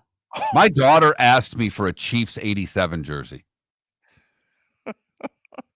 I'm not making this up for the show. My wife is a diehard Pittsburgh Steeler fan. Born and bred in Pittsburgh. Loves the Steelers. Owns jerseys. We are season ticket holders of the Pittsburgh Steelers. I'm from Michigan. I have a soft spot for the Detroit Lions. I am not a diehard Lions fan, but I have a soft spot. I lived there for the majority of my life and have so many friends that are Lions fans that I have the Lion gene. It just doesn't always come to the surface. Right. She roots for the Chiefs. And it has nothing to do with the back-to-back Super Bowls. No. We know why she roots for the Chiefs. All right. There was a comedian who posted something very funny on social media yesterday in which, she was acting as if she was a Taylor Swift fan and she's watching the Chiefs game, okay, and she's throwing stuff at the TV and screaming, "I need more shots of Taylor!" Right. Mm-hmm. No, we get it. We do. We do. Some of us may not approve, but we get it. Historic Monday Night Football game last night. First time since 1940. No punts and no turnovers in an NFL game. By the way, that game took 2 hours and 44 minutes. The Steelers-Chargers game took 2:35. The NFL's not even trying to shorten their games like baseball, and they're shortening their games like baseball. Miller and Moulton. Some of what we'll talk to Pat Kirwan about. He will join us coming up at the top of the hour. Thanks for listening, Miller and Moulton. Mark Miller for Molly Maid. Why Molly Maid, you ask? Trust. Moulton was a customer for 15 years. Affordability. Didn't I just say Moulton was a customer for 15 years? Worry-free services. Our professional house cleaners are fully insured and a 24-hour warranty. Call Molly Maids today at 239-774-5839. That's 239-774-5839 or online at mollymaid.com/FTMYERS. That's mollymaid.com/FTMYERS. Gentlemen, has your wife mentioned getting new flooring, but you don't want to go through the hassle? Well, go see the Floor Meisters in Naples next to Costco. They understand your time and money are important, so they'll make it as painless as possible. With a huge in-stock selection of carpet and Cortec, they can get you the floor your wife's been asking for. They carry wood, vinyl, carpet, and tile. If you do it yourself, no problem.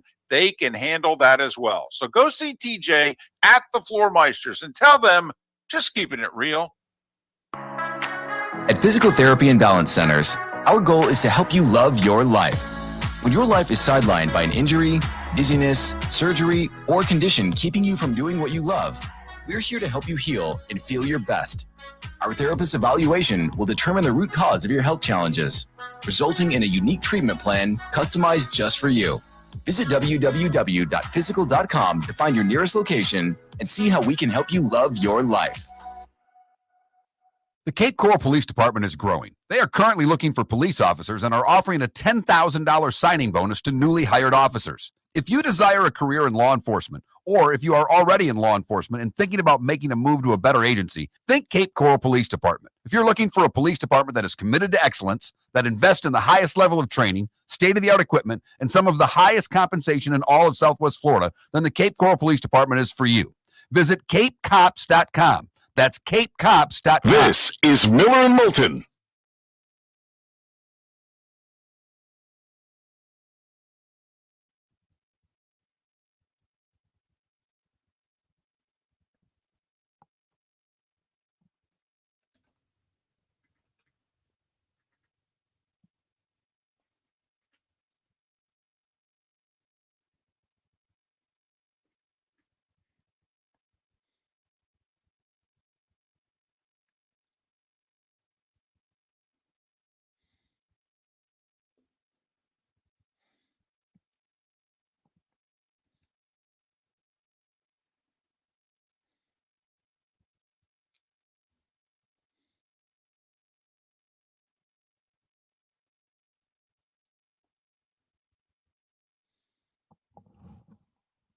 I'm gonna say this. I was in the SEC from '93 to '98 at Auburn, and that was the era of big back. We had Steve Davis. There was a run of backs. Eric, you name it, everybody had backs. And the times when we had great backs, Joe Adai, Tofield, Dominic Davis. The best back I ever played against in the SEC was Darren McFadden. The best back. I'm gonna tell you, I've never been around a guy size, speed, home run speed, but then He was amazing.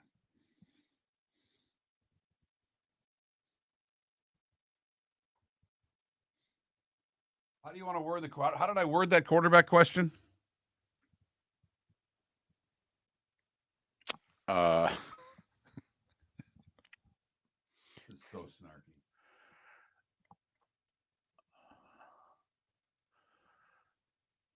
Huh.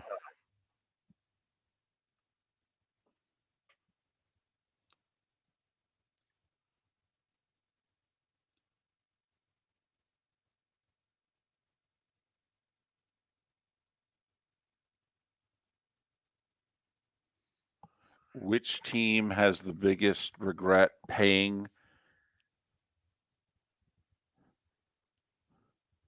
their quarterback?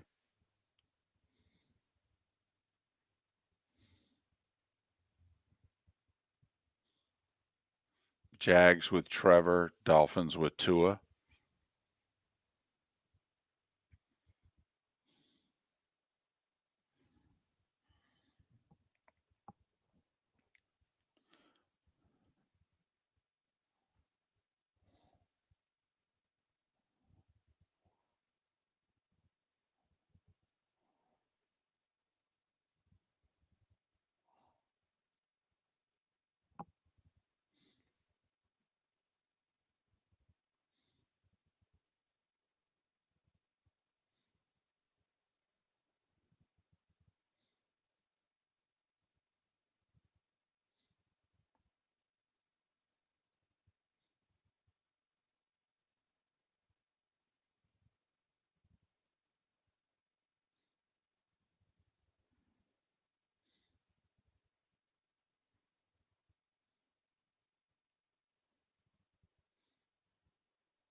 I didn't realize Taylor Ives was a Bengals fan. Taylor? Yeah.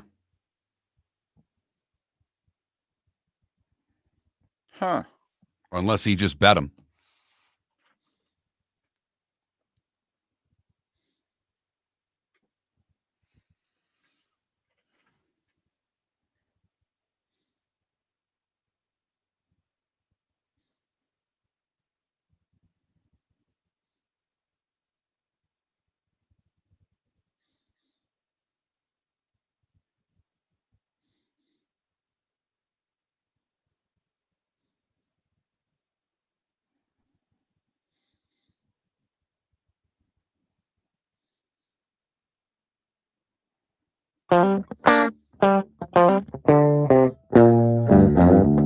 You're listening to Miller and Moulton.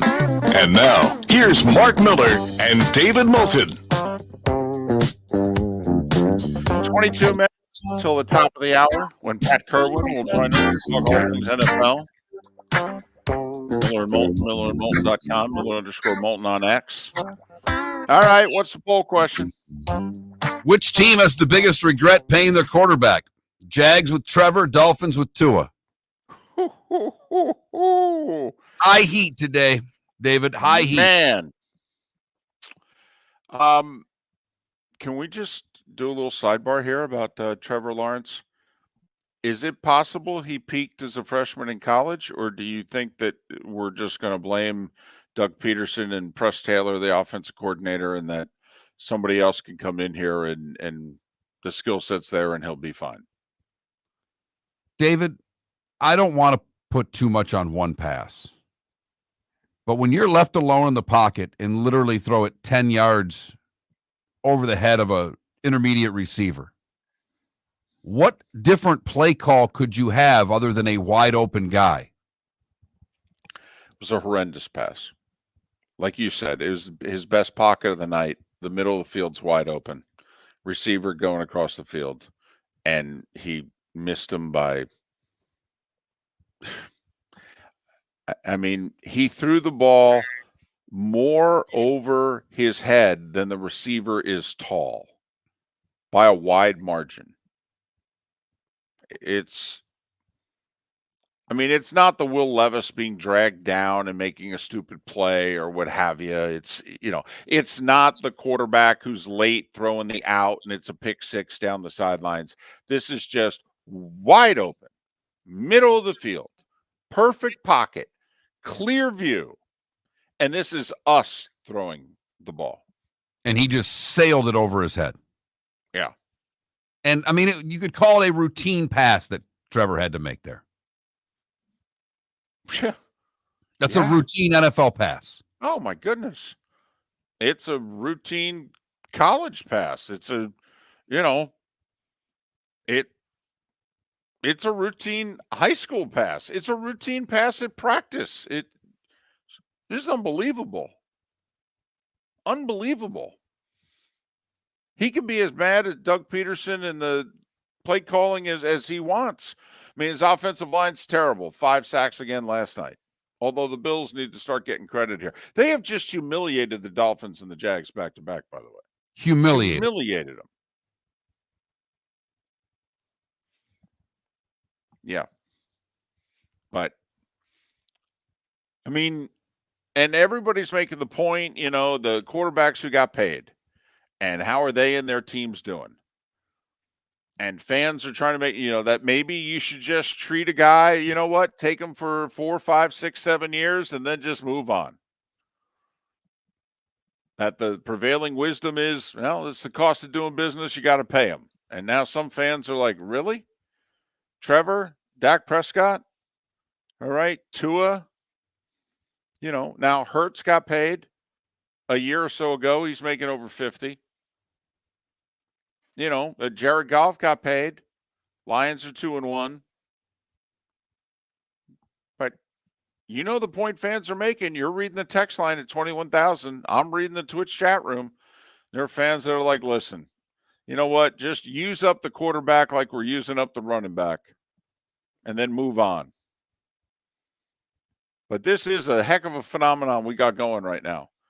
The top 5, 6, 7 guys who are getting paid, and they are not playing well. No. Tua's playing badly. Or Tua's hurt. Trevor's playing badly. Badly. Love's hurt. He's coming back this week. They've won 2 games without him, by the way, with a guy who barely knows the plays. LaFleur, by the way, cannot keep raving about Malik Willis. He basically said he's never seen anyone do in the league what this kid has pulled off in the last 2 weeks. He said, he looked right at the media and he said, and some of you have played football and what have you, and you think you know. I'm telling you, you don't know what this guy has done these last 17 days. You don't know.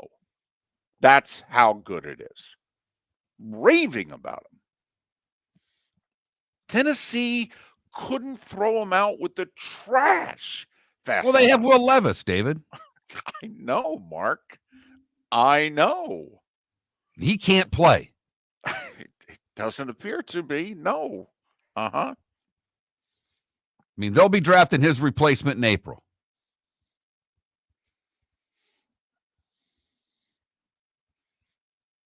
It's remarkable, this whole quarterback position thing. Joe Flacco's sitting on his couch getting ready to do Halloween decorations and what have you last year. And the Browns call him up. And while he was their quarterback, they had the number 1 passing offense in the league with bad offensive line play and no Nick Chubb. So what do? Of course they don't bring him back. Why would you?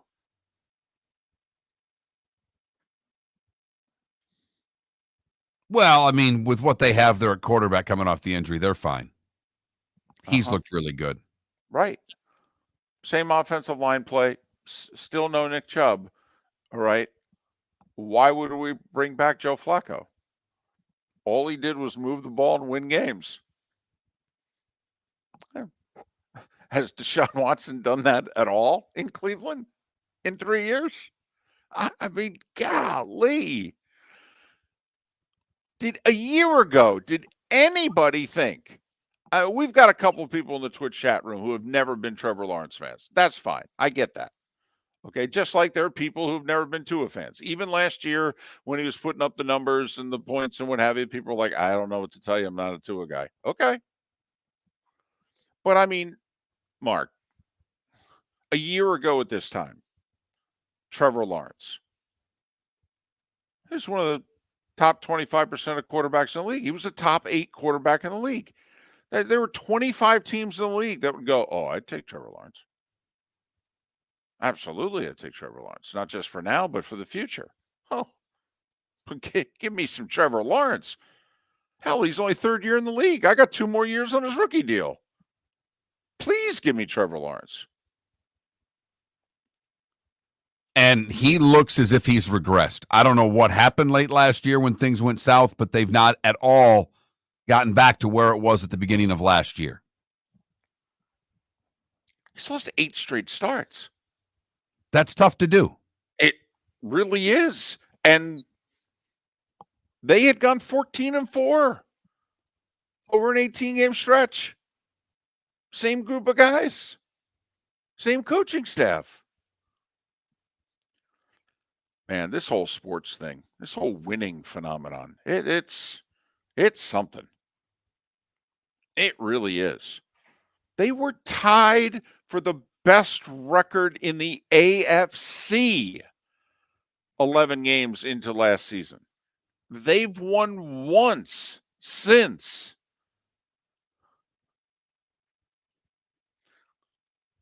I mean, at least the Eagles, they fell apart last year. They lost 5 of their last 6, got bounced in the first round of the playoffs. They, started this year 2-1, some soul searching, made some moves, figured it out. It's funny. It could be 3-0 just as easy as it could be 1-2. Sure. For the Eagles. I mean, I was contemplating giving you a yes, no, maybe so today. And one of my yes, no, maybe so's was the Eagles. Well, as the to Chiefs our, too. The Eagles and Chiefs are all playing one-score games. I mean, Eagles were fortunate to get out of Brazil with a W. Eagles easily could have gotten out of Monday Night Football with a W. Eagles easily could have lost Sunday against the Saints. You know, they're 2-1, probably what they deserve to be. But they could be 3-0, 0-3. Same with the Chiefs, by the way. Yeah, but we don't put the Chiefs in that class. No, we don't. No. They are starting to get some hate, though. Well, when you get calls every game, the Chiefs are starting to get that outside hate coming. A little behind the scenes last night. So if you were watching the Commanders-Bengals game, Bengals cut it to 5, early 4th, and they go for 2, and Burrow rolls to his right, and he's got T. Higgins open, and the Commanders' DB clearly grabs Higgins' right arm, hits him early, grabs his right arm. Higgins can only reach up with his left hand, and the ball hits him right in the face mask because he can't catch it with one hand. And Higgins looks for a call. Burrow looks for a call. No call. And so we show the replay. The referee, Russell says, oh, no, that should have been a penalty. And we go to break. During the break, I look at Troy and I go, I thought only the Chiefs got calls like that. That's where we are with the Chiefs. That's how much we think, they get calls. It's like, wow, thought only the Chiefs get that kind of call. I will say, over the air, one of those laughs came when Joe, after the field goal was missed, gave up the stat after the field goal. Right. And said, it's not my fault. Mm-hmm. I gave this stat after he kicked. And going to break, that 3 laugh came over the air perfectly. And I was roaring on the couch thinking of you. By the way, Aikman did a sportscaster's jinx last night. All right. And so at the very end of the first quarter, neither quarterback had thrown an incompletion. I think Burrow's 8 for 8 and Daniels is 4 for 4. And Daniels throws a wide receiver screen, and I don't know if the guy dropped it or if the DB got his hand in there. But anyway, final play of the first quarter, and the ball hits the ground, incomplete. And Aikman had just got done saying that neither quarterback had thrown an incompletion. And there we have final play of the first quarter is an incompletion. I say in his ear, I go, hey, sportscasters jinx, it's not just the play-by-play guy. So I thought he'd make fun of himself there. But apparently not. Too much good to watch with the quarterback play last night for him to be making fun of. Nothing really to make fun of at the quarterback play last night. It's getting a lot of play in these parts since I'm doing the show 1.5 miles from the stadium in Covington, Kentucky. But after the game, there's the Bengals locker room, and then there's a separate door which goes into the coach's office. And Joe Burrow was walking directly behind Zach Taylor, waiting for him when Zach Taylor opened the locked door to his office, and in full uniform, Joe Burrow walked with Zach Taylor into his office and the door closed. So apparently the quarterback had a few things to say to the coach about life in the pursuit of happiness last night and was asked about it afterwards and said, well, I guess we'll find out in the next 14 games how things are taken care of. All righty then. Okay. Franchise quarterback acting like a franchise quarterback. What's he want to change the defensive signals? I mean, what is it that he was trying to express? Don't know. Just something's bothering him. Because there was nothing wrong with the offense last night. Well, and maybe that's what Joe said. Joe's like, listen, I threw for, 324 and 3 scores. We didn't punt, put 33 points on the board. Okay, we can't win. Seriously? What in the wide world of sports is going on here? I don't know. I'm just telling you what was observed last night. Franchise quarterback apparently throwing in his 2 cents about what's going on with the franchise.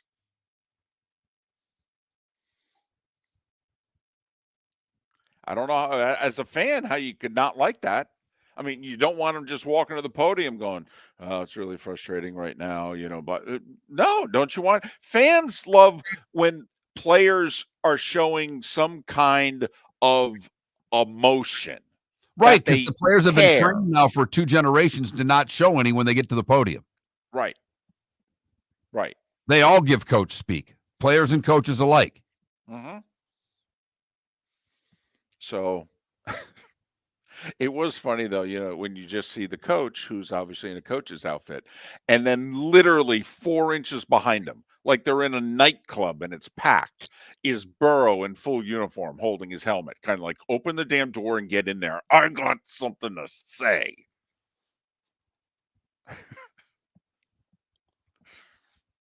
Yeah, you got outplayed by the other LSU quarterback, and you played really well. Don't know what I to tell you. know. No. So there you have it. Pat Kirwan, talk about all things NFL coming up in a couple moments.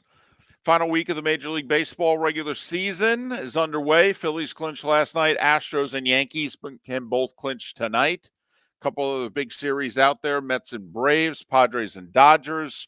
Then you got the whole Royals, Tigers, Twins separated by a game for 2 playoff spots. Throw the Mariners in there that are game and a half back. Right. And even the Red Sox and Rays, who, believe it or not, mathematically, if they sweep the week, one of them might sneak their way into the postseason. Nuts. Miller and Moulton. Pat Kirwan. We'll ask him just how good was Jaden Daniels last night.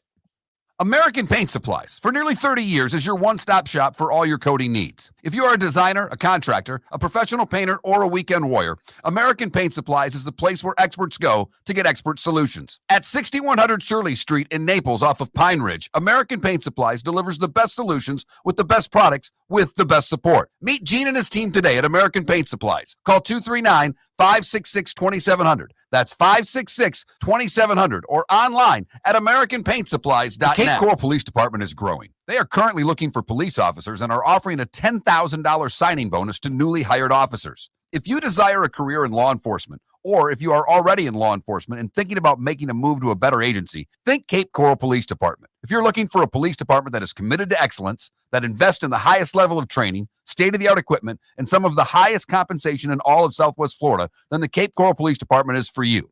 Visit capecops.com. That's capecops.com. Visit Jason and Todd at the Diamond District. A natural diamond is the oldest artifact you will ever touch, and each is one of a kind. Jason and Todd at the Diamond District would like to meet you personally and share their love of natural diamonds and the positive impact of purchasing a natural diamond. We promise that in our vault sits the largest selection of GIA-certified natural diamonds at the most competitive prices in the world. Jason and Todd look forward to shaking your hand and welcoming you to their Diamond District family. The world-famous cigar bar started as a neighborhood place in downtown Fort Myers, and now it's a brand, a destination, with 4 locations. The original place, Henry Street, Fort Myers, Gulf Coast Town Center, on Southeast 47th Terrace off the Cape Coral Parkway, and the Lounge on West 1st Street in Fort Myers. A place to go, whether you just need a relaxing drink and a smoke after a tough day at work, or a place to go celebrate. From relaxation to celebration, the world-famous cigar bar. Honey, you want to come out? I haven't seen you since Glass Doctor installed our custom shower enclosure. No thanks. Well, you can't keep eating breakfast in the shower, and laminating your magazines is getting expensive. You remember we have guests coming over tonight, right? Oh, I'm sure they'd love to see the shower. It's our neighbors, and I highly doubt they want to be hanging out in our bathroom. The shower's so good, you'll never want to leave. Visit glassdoctor.com today and schedule an appointment online. Is snoring bothering your spouse? Would you like to sleep in the same bed again? Do you know that snoring can affect your sleep cycle and cause lower testosterone levels? At Sleep Treatment Direct, we have easy solutions. We have a simple laser procedure that can improve snoring in 10 minutes. If you would like to get back in the same bed or are looking for a natural way to treat low testosterone, give us a call at 239-444-1741. That's 239-444-1741. Or go to sleeptreatmentdirect.com. That's sleeptreatmentdirect.com. Sleep Treatment Direct. Sleep safe and sound. This is Miller and Moulton.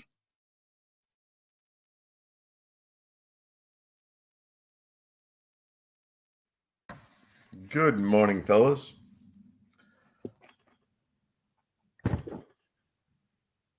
Good morning, Pat. How are you guys? I'm good. How are you? I'm good.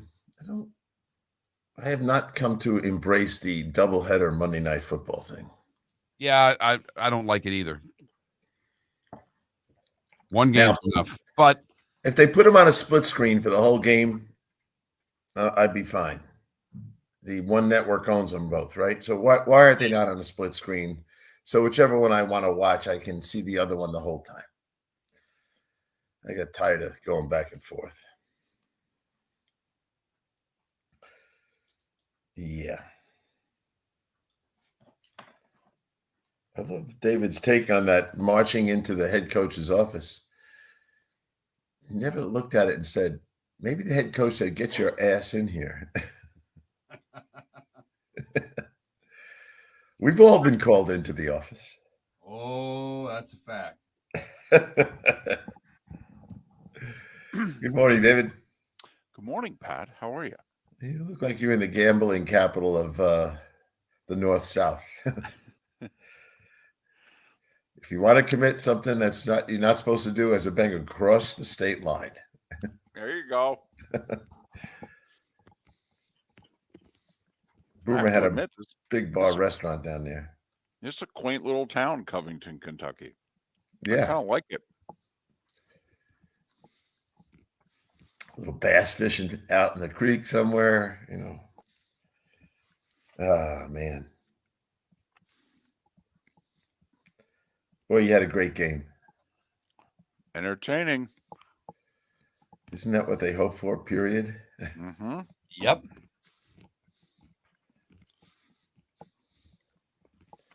Well, Jaden was my favorite quarterback in the draft, and he is living up to my expectations. Yep. Yours as well. All three of us. Yep, he's the one.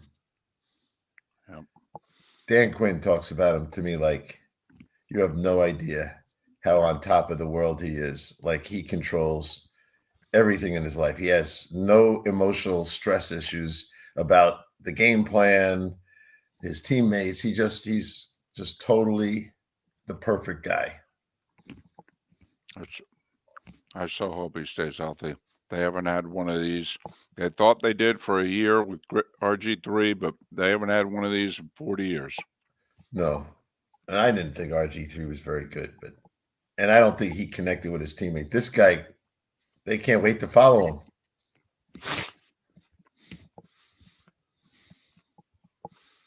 Yeah. When I was at camp, he was just crushing with deep bombs. It was destroying his own defense.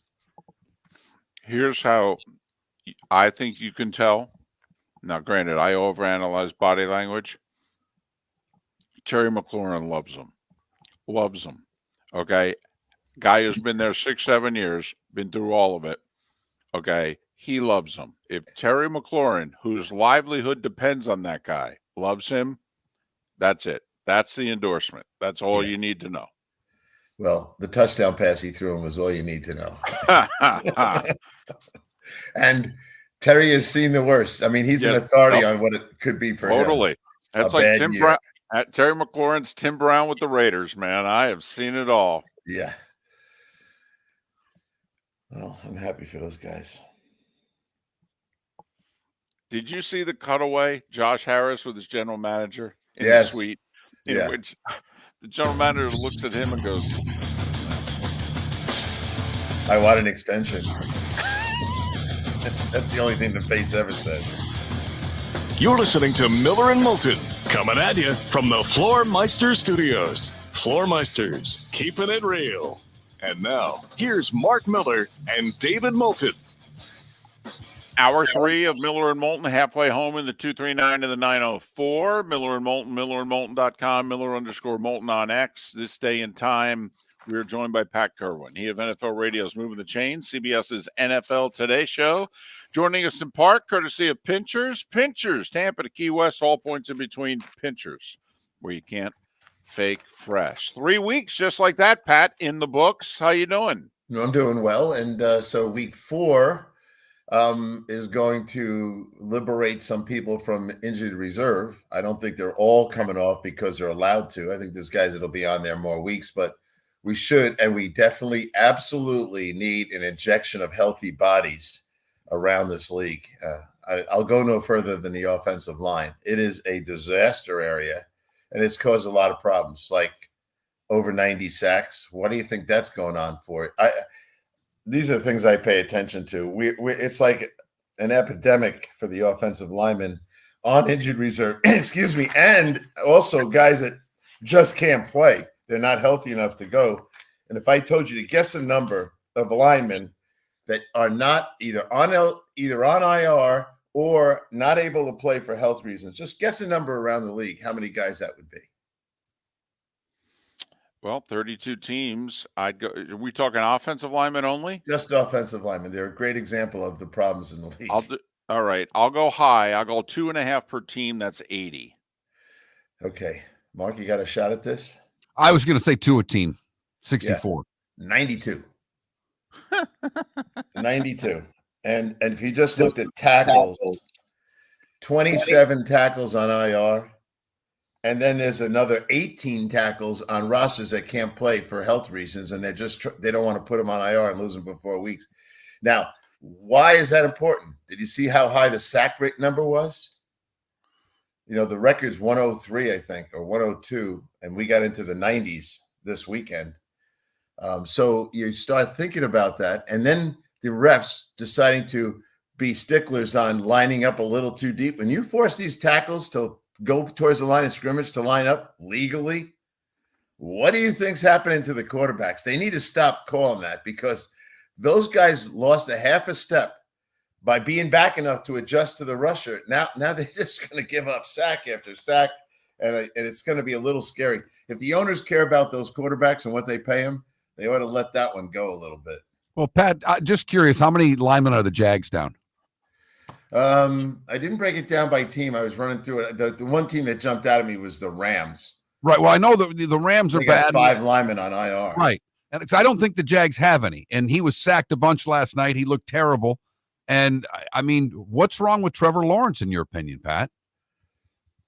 You know, he got the free year. We talked about this last week with Urban Meyer. So everyone just blamed Urban.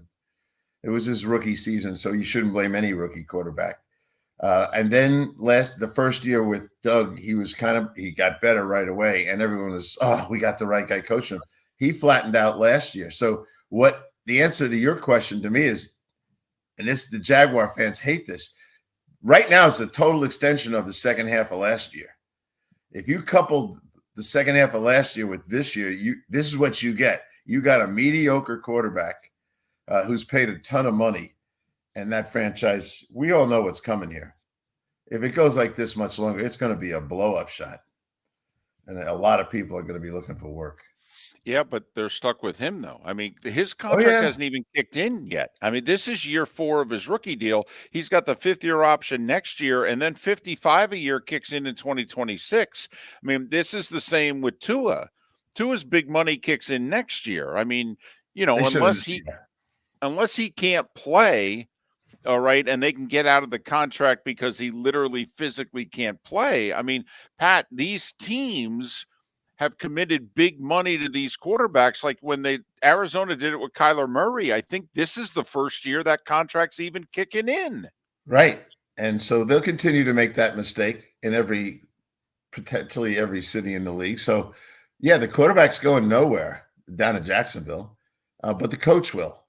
So they may come to the decision that we need a real taskmaster here. Maybe this is the job for Belichick. Not being real nice, not like, hey, you're a great player. Ride him hard.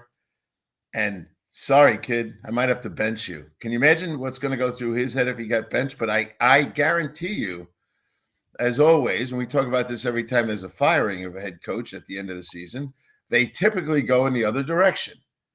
Soft and easy guy. Next one's, a drill sergeant. What I remember about Dan Campbell in his first year with Goff was now everyone could read his lips on the sideline. Goff had thrown an interception. He came up to him and goes, "You can't play for me if you keep turning the ball over," and just ripped him. And Goff got better. To me, and I don't know, I know Trevor enough to have an opinion, but I don't know him well enough to coach him. I just think he needs a little tough love, like every day. That's my opinion, because I don't think they're getting him to play to his talent level. The Tua thing is, why did you give him the contract when you know he's got medical stuff? Why? You could have played him another year. So they're going to be haunted by that one. And sometimes these owners and GMs think, well, if I pay him, it'll all be good. No, it won't. So there's problems there, but they're going to continue. In the meantime, we got these young quarterbacks that are doing well, but people keep asking me, how come that, things aren't going well in the passing game? And I bring up all the things I think are part of it. You guys asked me last week, but what I really didn't have under grips here was the injury level. And when I went through it, I was like, oh my goodness, this is bad. Hey, Mark, can you find 5 teams that were 0-2? Apparently, we can find 6, Pat, because and none of us could. 3 out of the 0-2 teams, and that's with Cincinnati losing last night. Unbelievable. Carolina gets a win. I mean, it was impressive what Denver did in Tampa. Talk about Denver in that game in Tampa, because Bo Nix grew up a little bit in that game. At least it seems so. He did. He's an athlete, and he's playing to his athleticism, which is good. I think Sean is figuring out what he can do. I mean, Sean has enough experience to be a quick study on these guys. That's the other part of this. Do you keep asking the kid to do stuff he can't do well? How many passes did Caleb throw the other day? 52. Is that the right way? Because they could only rush for 63 yards. I mean, I do think a common denominator, though, in a lot of these teams that are underperforming right now is teams that had faith that the people they invested in on the offensive line would either A, finally produce better, or B, finally stay healthy. And it's as if the football gods are saying to Jacksonville, to Miami, to Chicago, hey, guys, you tried to put lipstick on a pig, and you're wondering why you still have a pig. Yeah, well, always fear the coach who comes with a playbook. Always fear that guy. Puts the playbook down on his desk, and he turns to page 1 and starts installing. You know what? Don't even open the playbook till you study your players for months and be ready to do something you've never done before, because that's what the kid can do.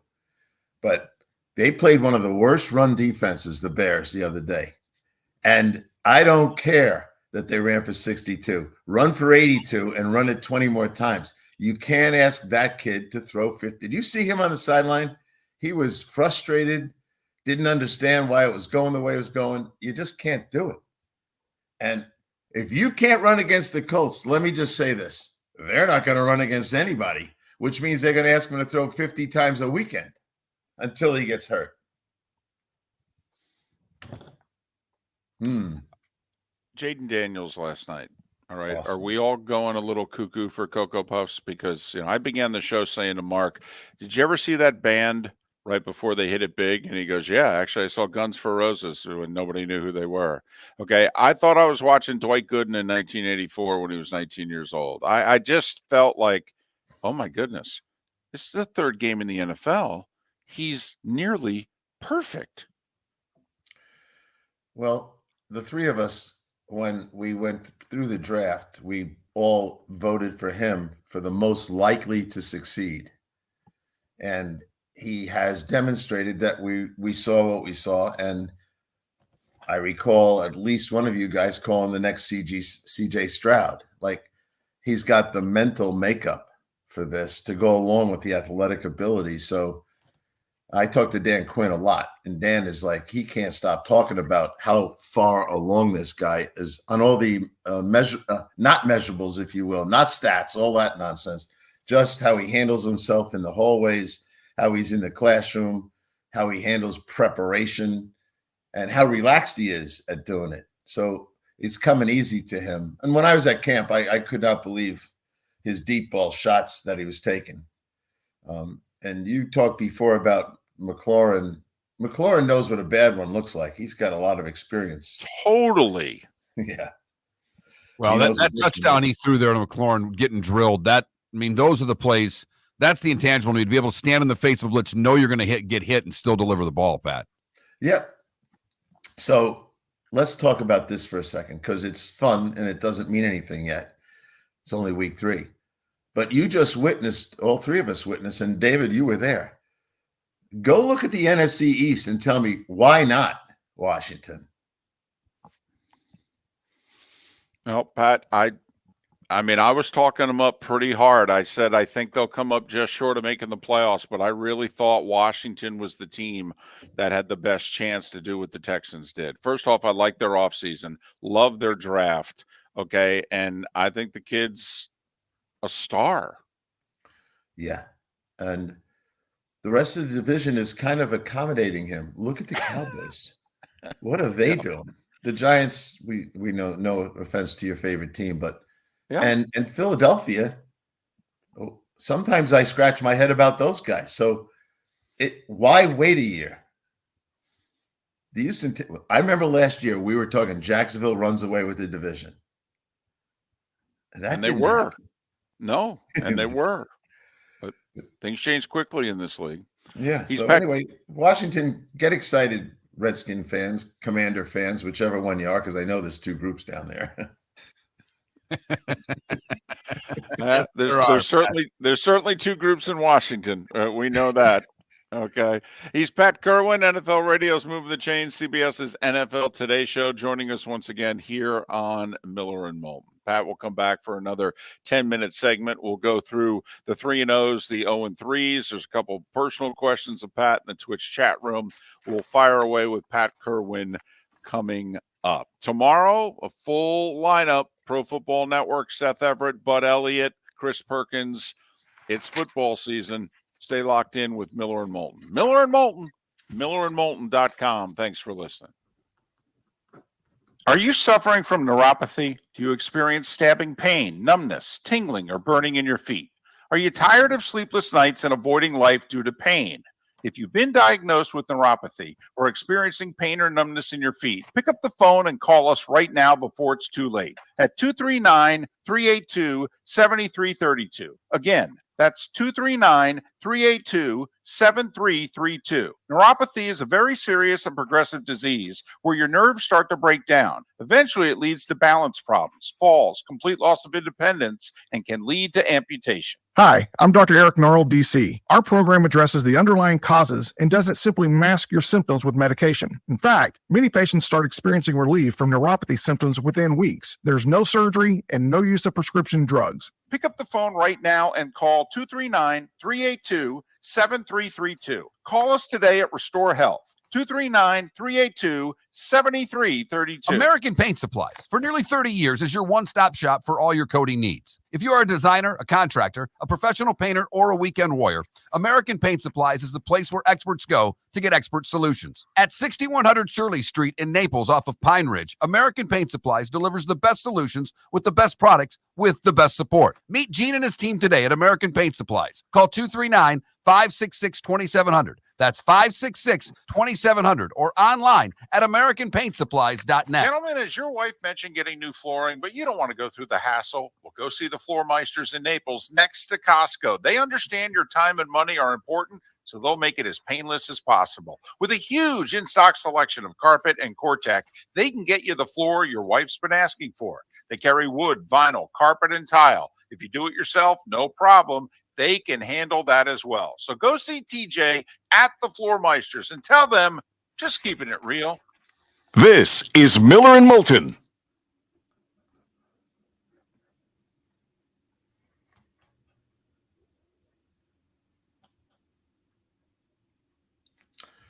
Bum, bum, bum, bum, bum.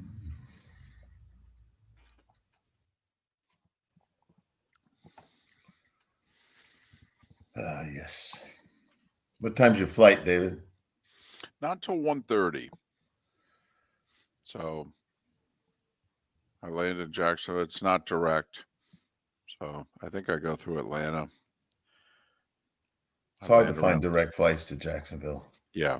Jacksonville's a lot like New Orleans and Memphis and St. Louis. It's a lot of non-directs.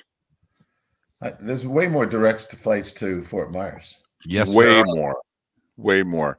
I asked and was told it's because Fort Myers is more of a tourist the area and Jacksonville is not, and that's why there are so many direct flights from so many parts of the country, because people actually want to visit there. Yep. Yeah, the farther south, the warmer it is. Jacksonville's a strange town in that sense, but I think it's changing. It's kind of morphing into a classic Florida southern city. But back when they had the Super Bowl, it was It was South Georgia. Yeah, it was South Georgia. I mean, Mark for years called Jacksonville South Georgia, and he wasn't wrong until like the last 8 or so.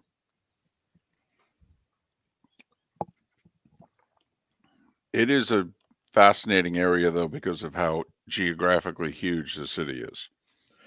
I know. With so much land space. I mean, so it's so many cities in one. Because the city, I mean, you could drive an hour and still be in Jacksonville.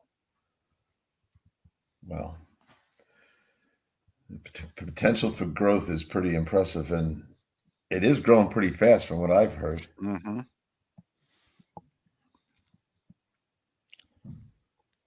I'm actually surprised that the airport flight situation is still as bad as it is because of how quickly it's growing. Yeah, they should be ahead of that, right? I know. Yeah, they're adding they're adding a terminal. I will say they're going from a two gate airport, if you will, to what Southwest Florida has 3. But I'll be curious if they start getting more direct flights. Yeah, well, that would be nice if they did. Is American the big airline into there? Delta and American are the 2 big. They're kind of 50-50, slightly more Delta. And of course, if you're Delta, everything goes through Atlanta. Right. And the other guys go through Charlotte. Right. They have to land to get directions to the next place. Right. Mm-hmm. Everybody wants to sit in a rocking chair. Yeah. And they make sure you walk past 1,000 of them to your next gate. Yep. And get your Chick-fil-A.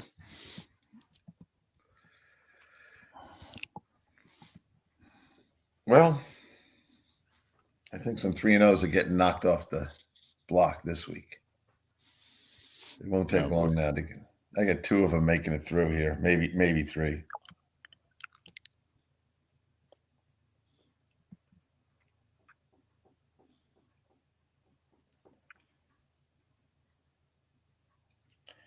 If we bet back in August on who would be 3-0, none of us would have won this thing. Minnesota, none of us would have taken them. Pittsburgh, no one would take them. Seattle, no one would take them. Nope. I might have taken Seattle only because of the schedule.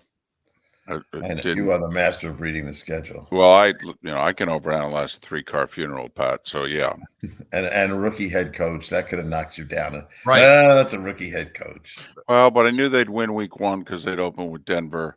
I thought the Dolphins were going to start 2-0, so they'd be ripe when they went to Seattle. So it really would have been, would Seattle have won week 2 for me? Yeah. We were all not down, but cautious about the Bills. Lost a lot of guys. Oh yeah, no, transition year, 9-8. Oh yeah. Mm-hmm. They completed passes to 10 different guys last night. The quarterback's really something special. I love bringing them up in comparison to Lamar.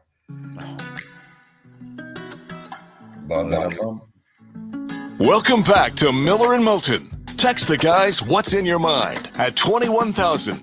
That's 21000. And now, here's David Moulton.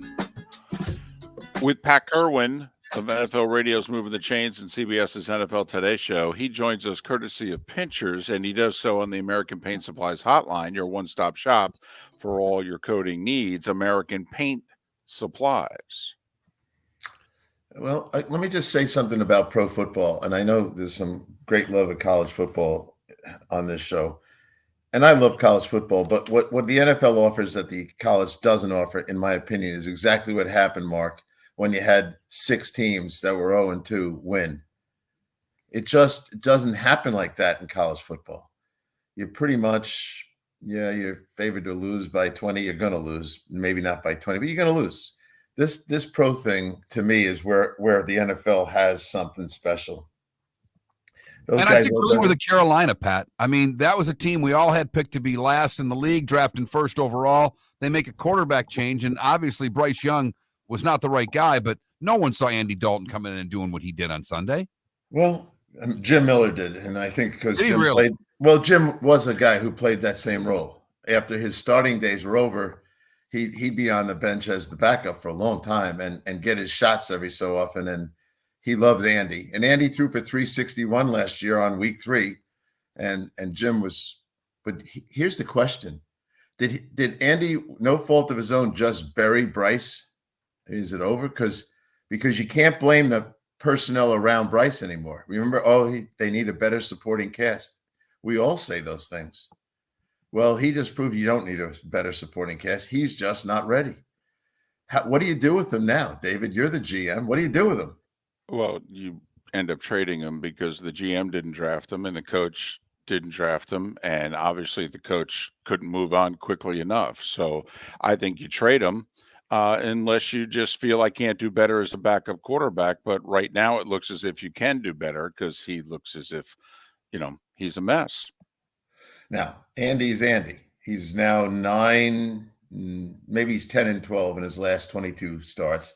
And that's a long ride back with try to find that many games. He's got a lot of time on the bench. But he's one of those guys, and this is right to Mark. If he plays bad, Mark, he could have 3 great games like he just had. If he plays bad in the 4th one, he'll be viewed by the public and the media as a backup that should be back on the bench. Well, but look what's going on in Vegas. I know. Minshew was amazing in the 4th quarter. He damn near single-handedly beats the Ravens. All right. The whole team stunk, but he's getting blamed for it because the head coach is about ready to demote him. And a week after he single-handedly beat the Ravens. Because the perception of him is what? He's a backup. Yep. And when you have that scar, it's very hard to get rid of it. And that seems to be the case with a bunch of these guys. But shame on the teams that didn't go out and get a good backup. What about Miami? Was that kid Skyler ever going to win a game for them? All right, Pat. And they didn't have the right backup. But we talked about this yesterday. It was this more on McDaniel than it is on the backup because they tried to run the same offense in Seattle that they run with Tua. And obviously this kid couldn't run that offense. They were not, if he was the run coordinator with San Francisco, where was the running game on Sunday, Pat? Yeah. Where is the running game with them? I think Mike is an intriguing guy, and I think the way he entered the head coaching ranks was so different. People were willing to take a look at this. Maybe there's something special. Then he had enough winning going on that there was a fascination with his style. But I do think, to your point, Mark, the microscope has been placed on him right now. And what are you doing and how are you doing it? And so those elements that we kind of cast aside until they're a problem, like playing in the cold, playing late in the year, all those things are on the table along with this roster. And I would say that the GM there, Chris, might be in some, not hot water yet, but I think there's a lot of looking at him too. The contract to the backup quarterback situation, find a way to keep Christian Wilkins. The running back thing, they've got Mostert, he led the NFL in touchdowns last year, and he's unavailable. So they'll find an excuse for that one. But I think, I just remember when one of the coaches I worked with was fired, we had a lot of injuries to big-time players, and the owner didn't care. Yeah, that's unfortunate, but too bad. You're gone. Well, it is interesting that the head coach got the contract extension and the GM's yet to get his. And in the meantime, they've had happen what they've had happen. And so I do think Chris Greer, if they don't announce a contract extension here pretty soon, which I don't think they're going to do, I actually do think Chris Greer is going to be in big trouble. Because at this point, Pat, with Mike McDaniel's style of offense and the way he seemingly only wants to play, is there a Joe Flacco sitting on their couch who can come in and rescue the Dolphins season? there's none around right now. That's the first thing. And Ryan Tannehill's never going back there. We all know what he's going to do. He's going to wait this out till he gets a clear sail with the starting job to the end of the year. And he can wait it out just like Flacco did and get something that would be fun for him. But I don't think they have an option out there, an alternative to get someone. You know, Jimmy said something interesting yesterday. He said he'd try to talk Blaine Gabbert out of retirement, not because he's a great player, but relative to what they're going to put Tim Boyle on the field now. And what do they have behind Tim? He said, I'd be looking at some of the guys that aren't playing. And I said, I'd call and try to get Case Keenum, somebody that I know can line up and do some of the things. They got a lot of sophistication in the offense with landmarks, motion landmarks, all kinds of quirky little things that are timing related that, to me, I like them all, but they don't work on the road in places like Seattle where the screaming and the volume of noise is so loud, it's hard to communicate. I don't think it works when it's pouring rain in your face or snowing. So sometimes people develop offenses that are good where they play, but nowhere else. And that's what I feel a little bit with Miami right now, that a backup can't run all that stuff. Is it going to work when you're in hostile environments? Sometimes you got to have, this is Cowher talking now. He just likes, basic, solid offenses where everyone knows what they're doing and you're coming off the ball full speed. And if you don't have that or can't go to that, you're going to have a problem. You asked me about 3-0 teams. I said, this is a weekend we're going to get a bunch knocked down. Are the Bills one of them? Playing Baltimore, probably.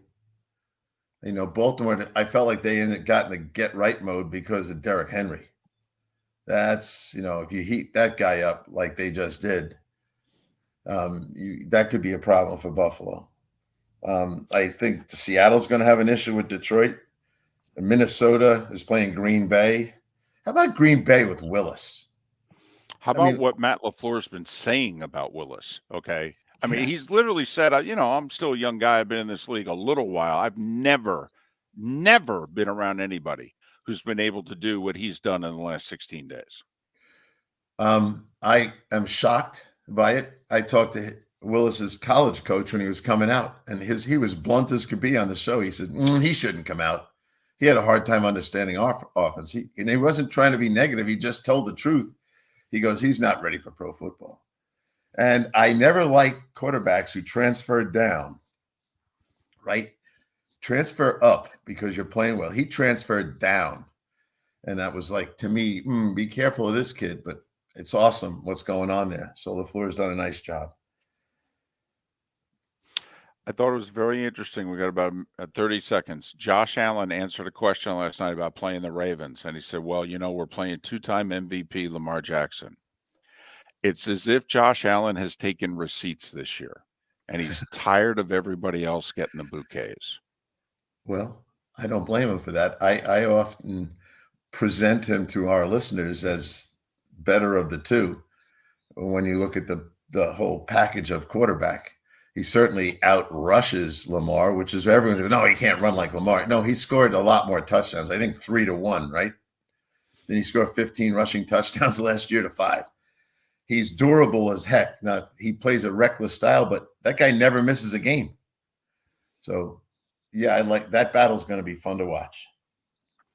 He's Pat Kirwan, NFL Radio's Moving the Chain, CBS's NFL Today Show, joining us once again, courtesy of Pinchers here on Miller and Moulton. At Physical Therapy and Balance Centers, our goal is to help you love your life. When your life is sidelined by an injury, dizziness, surgery, or condition keeping you from doing what you love, we're here to help you heal and feel your best. Our therapist evaluation will determine the root cause of your health challenges, resulting in a unique treatment plan customized just for you. Visit www.physical.com to find your nearest location and see how we can help you love your life.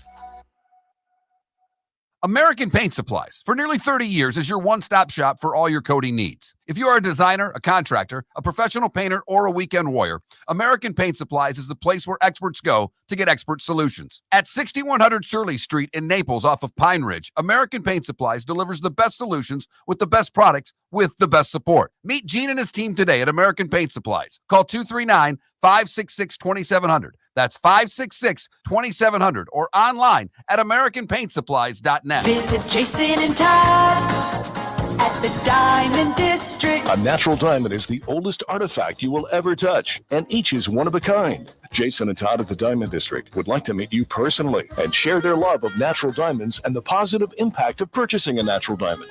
We promise that in our vault sits the largest selection of GIA-certified natural diamonds at the most competitive prices in the world. Jason and Todd look forward to shaking your hand and welcoming you to their Diamond District family. Mark Miller for Molly Maid. Why Molly Maid, you ask? Trust. Moulton was a customer for 15 years. Affordability. Didn't I just say Moulton was a customer for 15 years? Worry-free services. Our professional house cleaners are fully insured and a 24-hour warranty. Call Molly Maids today at 239-774-5839. That's 239-774-5839 or online at mollymaid.com/FTMYERS. That's mollymaid.com/FTMYERS. This is Miller and Moulton.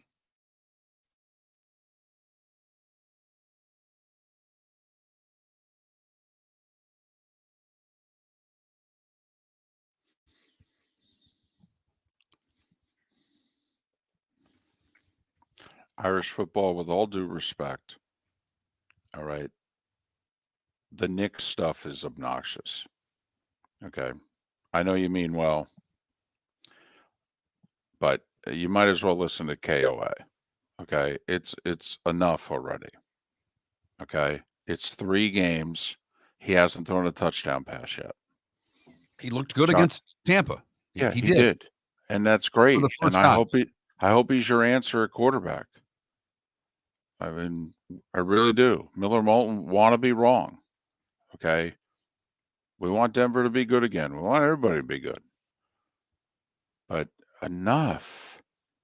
Give him a chance. I don't want everybody to be good. I Better. totally disagree with David there. Better runner than Josh. I mean, come on. Josh Allen's been in the league 7 years. Bo Nick's been in the game 3 days, basically. Come on. Enough.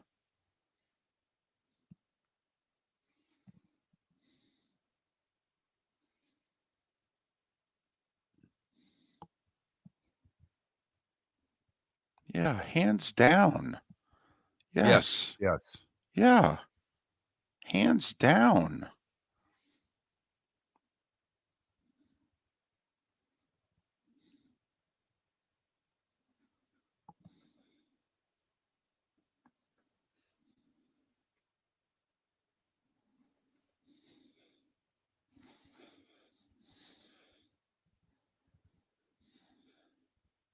So I emailed back that client who had gave us the long spots and said these spots are clearly 42 to 45 seconds. No response whatsoever. Okay. Yeah. They want to start tomorrow. It's like, come on, help me out a little bit. Yeah. Well, if we take out one of these 3 paragraphs, we can start tomorrow.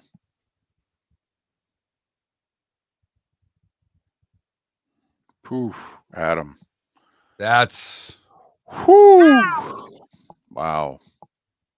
That's good.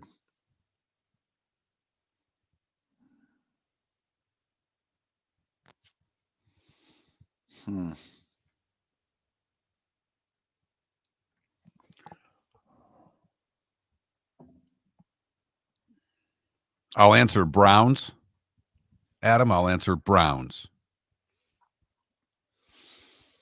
Yeah, but Bob and Jake, I think he's, asking more recently, in the last 5, 7, 8 years.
You're listening to Miller and Moulton.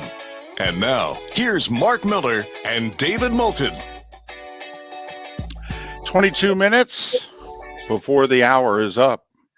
Our final segment in Charlotte County and Lake City. The Diamond District bonus hour awaits in the 239 and the 904. Miller and Moulton, millerandmoulton.com, Miller_Moulton on X. Rough day in the 904, David. Rough day. Oh, my goodness. Because now, even if there was effort last night, if the game would have gone according to the game script that you and I thought it was going to be, that Jacksonville was going to play hard, they might lose, but they are going to give everything they have in that game to try to not go 0-3. 7-0, 3 and out. 14-0, field goal. 21-3, 5 and out. 28-3. Uh-oh.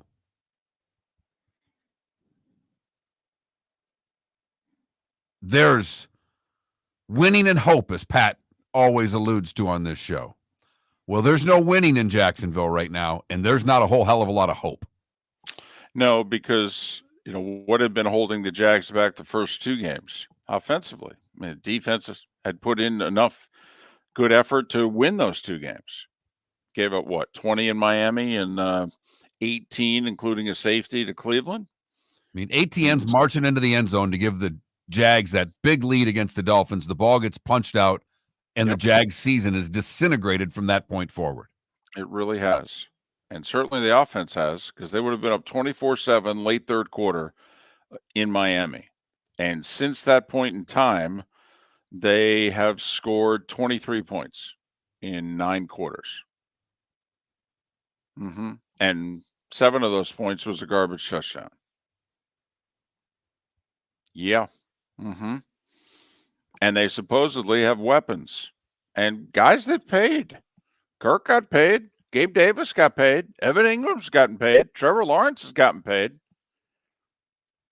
I mean, this is real soul-searching time. This is like, do we have the right talent, or did we miss there too? Because, we all know the coaching staff now is gone. Barring a major turnaround of this season. All right, these guys are going to be gone. They're going to be 3 and done. Doug Peterson and his staff. Next, there's probably going to be a new general manager because this guy now has been part of 3 regimes there. So, this is going to be total regime change, barring a major turnaround. And as we pointed out there in Houston this week, who just got their doors blown off them. Right. So they're staring at 0-4. And the team and the coaching staff do not look as if they are in the same area code either. And what has to be really troubling if you're a Jags fan is that the word that was coming out in August was this was the best room the Jags have had in a while. Yes, they were a younger team, but they've actually had some guys who you consider the younger veterans who were taking over the team.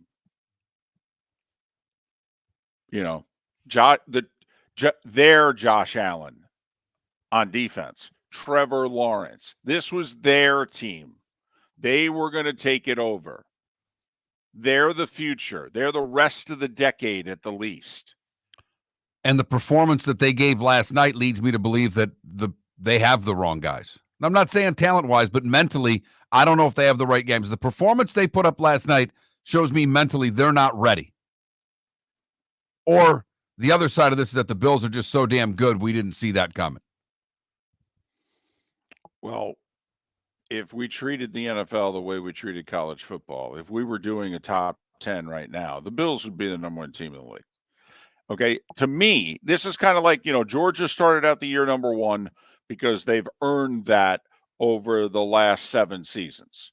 Okay, fine. But in the one poll now, they've even put Texas number one. They're like, come on. We all know Georgia's great, but have you seen the way Texas has played? Sorry, I got to put them number one. I got to drop Georgia down to 2. Mark, if we were doing the NFL right now and you had to vote this morning, number one team in the NFL, Buffalo Bills. You'd with the way they're playing, you'd put them ahead of the Chiefs. The problem is when you have the Chiefs, you also have the referees. That's the edge the Chiefs have on the rest of the league, is that they play with both hands. Many of the other teams have to play with one arm tied behind the back when they play the Chiefs. It's tough to beat the Chiefs and the refs. It no doubt is.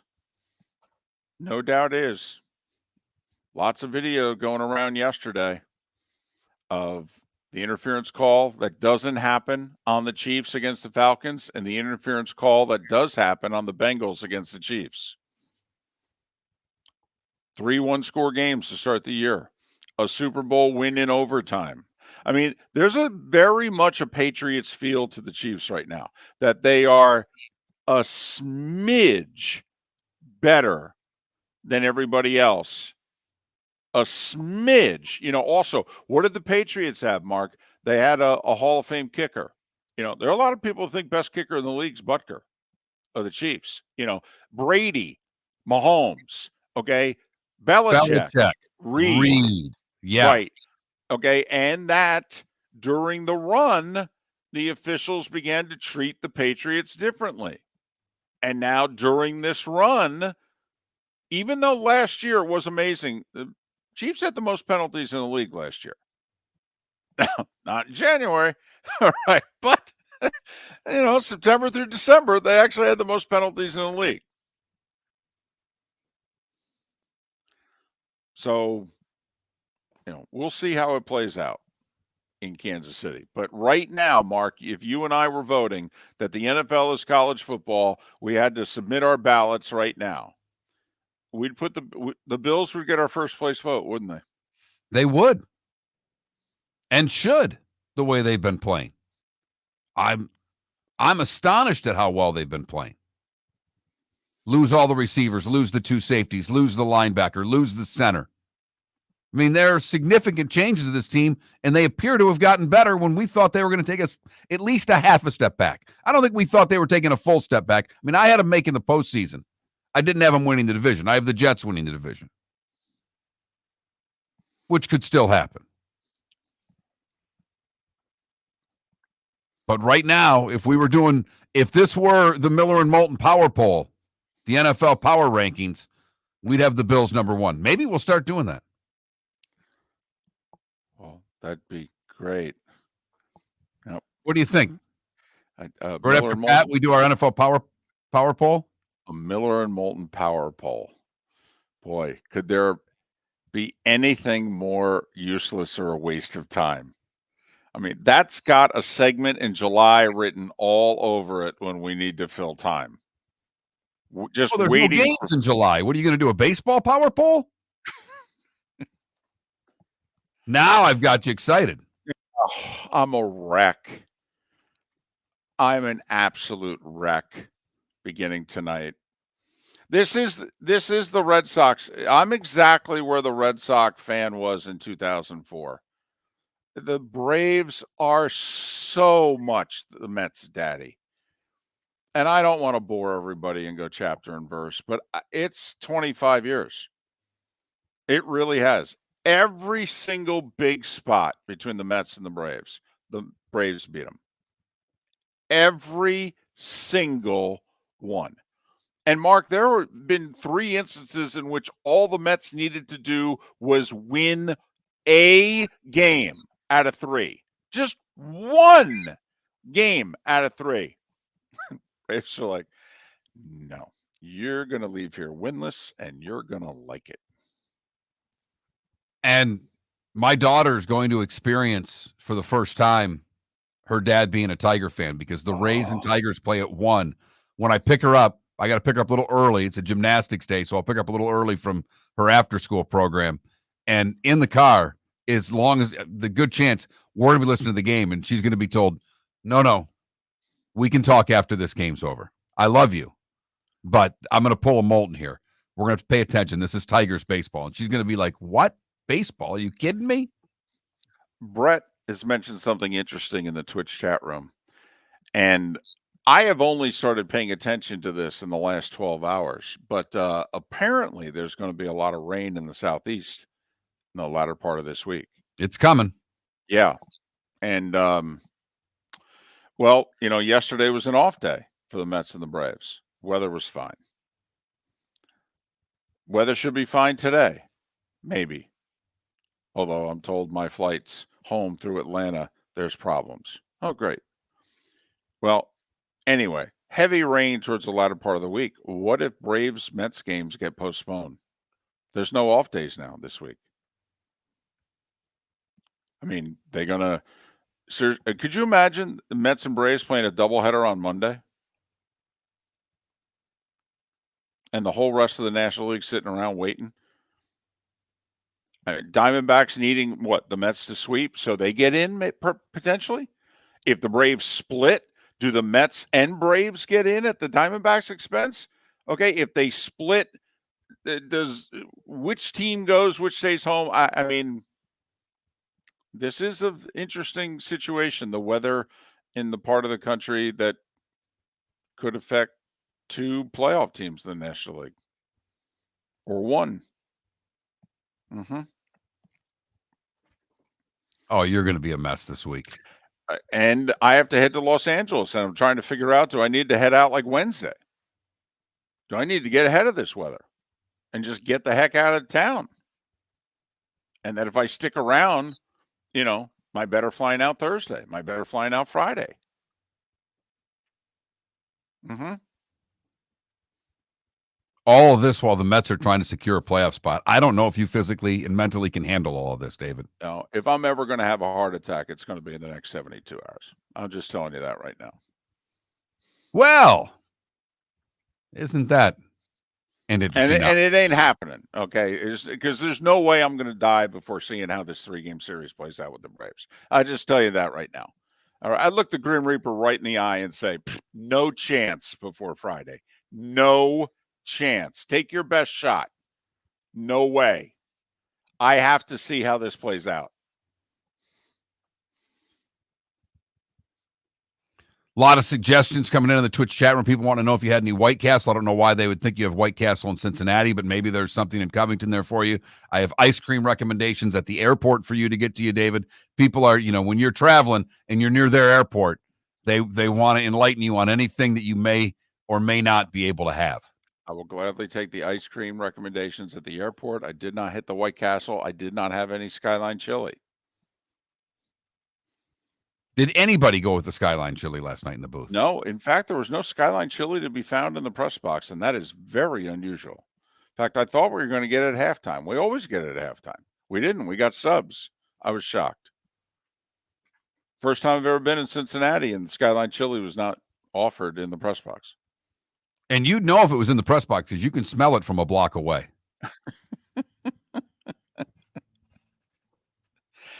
I was chastised yesterday by a bunch of people because you and I are not big on Skyline chili.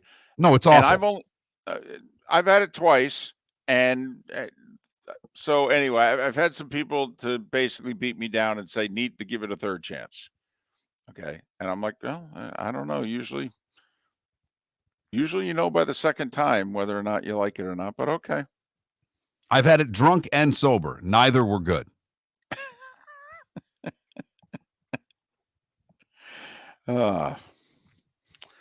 So There you go. But I'm very open to R&D and to travel suggestions. I hope you all know that by now. And we'll always take them in the Twitch chat room or on the text line at 21,000, which is always wide open. If you haven't texted the show in 7 or 8 weeks, you need to text the keyword Miller. Once you do that, you've gotten behind the guard gate and can text to your liking. So our poll question, who's made a bigger mistake? Dolphins with Tua, Jags with Trevor, in terms of paying them both big bucks? That's our poll question. That Mark Miller, the David Moulton, Miller_Moulton on X. And yeah, there's no wrong answer. It's both looking bad right now. Baker Mayfield, the best pro quarterback in the state of Florida. And he's coming off an awful game in which he and they looked bad against Denver.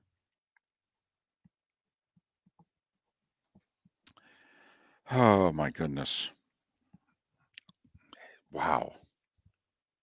Then you got the Gators and you got the Knowles.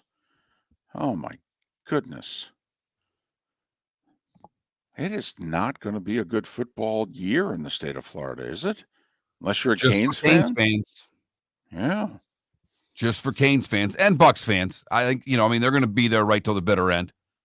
I'll take this as a one-off against Denver. I hope so. This is a tough 7-game stretch coming up. This is. I don't think 3-4 would be the worst record in this 7-game stretch. I know that'd make them 5-5. But if you take a look, they get Carolina twice in the final 6 games. And, I just saying. Miller and Moulton. For those of you leaving us, thanks for listening. Have a great rest of your day. In the 239 and the 904, the Diamond District bonus hours next. The Cape Coral Police Department is growing. They are currently looking for police officers and are offering a $10,000 signing bonus to newly hired officers. If you desire a career in law enforcement, or if you are already in law enforcement and thinking about making a move to a better agency, think Cape Coral Police Department. If you're looking for a police department that is committed to excellence, that invests in the highest level of training, state-of-the-art equipment, and some of the highest compensation in all of Southwest Florida, then the Cape Coral Police Department is for you. Visit capecops.com. That's capecops.com. Gentlemen, as your wife mentioned getting new flooring, but you don't want to go through the hassle, well, go see the Floor Meisters in Naples next to Costco. They understand your time and money are important, so they'll make it as painless as possible. With a huge in-stock selection of carpet and Cortec, they can get you the floor your wife's been asking for. They carry wood, vinyl, carpet, and tile. If you do it yourself, no problem. They can handle that as well. So go see TJ at the Floor Meisters and tell them, just keeping it real. Is snoring bothering your spouse? Would you like to sleep in the same bed again? Do you know that snoring can affect your sleep cycle and cause lower testosterone levels? At Sleep Treatment Direct, we have easy solutions. We have a simple laser procedure that can improve snoring in 10 minutes. If you would like to get back in the same bed or are looking for a natural way to treat low testosterone, give us a call at 239-444-1741. That's 239-444-1741. Or go to sleeptreatmentdirect.com. That's sleeptreatmentdirect.com. Sleep Treatment Direct. Sleep safe and sound. Mark Miller for Molly Maid. Why Molly Maid, you ask? Trust. Moulton was a customer for 15 years. Affordability. Didn't I just say Moulton was a customer for 15 years? Worry-free services. Our professional house cleaners are fully insured and a 24-hour warranty. Call Molly Maids today at 239-774-5839. That's 239-774-5839 or online at mollymaid.com/FTMYERS. That's mollymaid.com/FTMYERS. Wine glasses never fall over until you get a brand new rug. Oh, no. Ketchup bottles act normal till you're wearing a new shirt. Oh, you kidding me? And rocks slide peacefully on the road till the day you get a brand new windshield. Then they fly up off the road and attack without mercy. That's why new windshields from Glass Doctor come with our windshield protection plan. Unlimited repairs and one replacement for 12 months. Don't just fix it, protect it. Glass Doctor. A neighborly company. The world-famous cigar bar started as a neighborhood place in downtown Fort Myers, and now it's a brand, a destination, with 4 locations. The original place, Henry Street, Fort Myers, Gulf Coast Town Center, on Southeast 47th Terrace off the Cape Coral Parkway, and the Lounge on West 1st Street in Fort Myers. A place to go, whether you just need a relaxing drink and a smoke after a tough day at work, or a place to go celebrate. From relaxation to celebration, the world famous cigar bar. This is Miller and Moulton.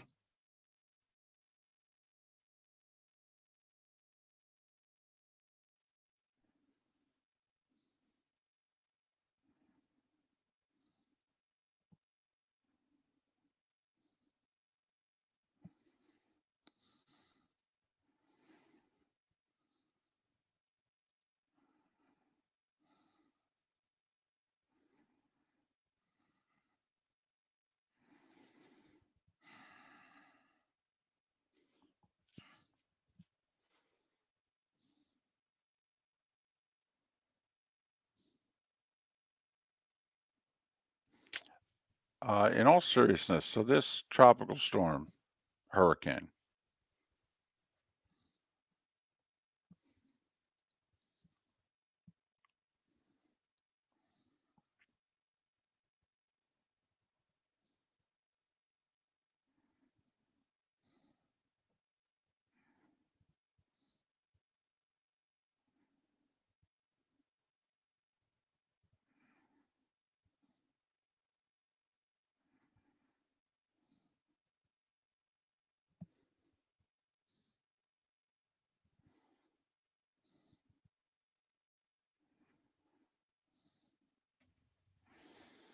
I'm listening. Were you talking to me about the storm? You said the tropical storm, then you quit talking. So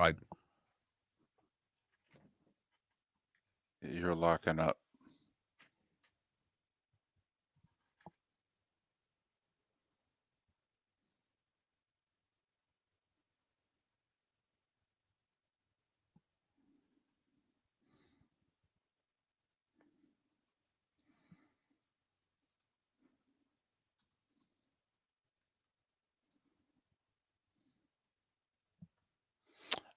Mark, I didn't hear you. You like locked up during all that.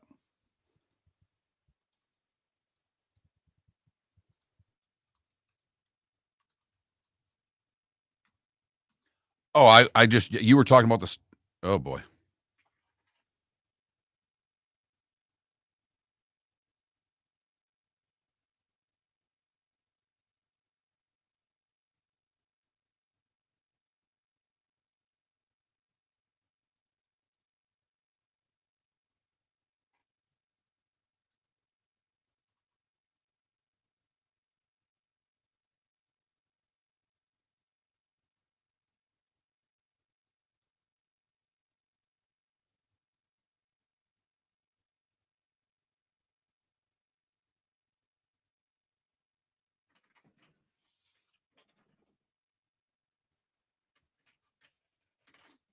Yeah, something happened with the internet connection there.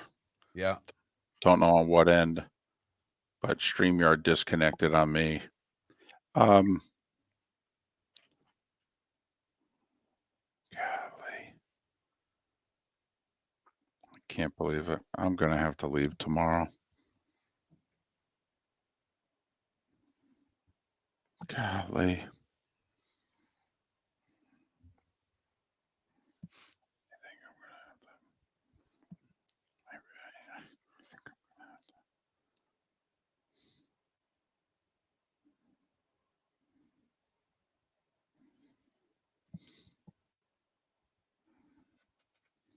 Axe, yes, Neon Dragon wings over Skyline Chili. Yes.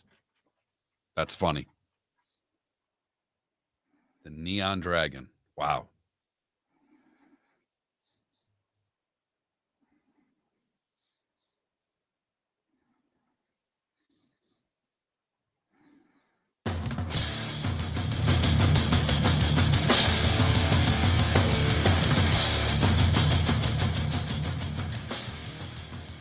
You're listening to Miller and Moulton, coming at you from the Floor Meister Studios. Floor Meisters, keeping it real.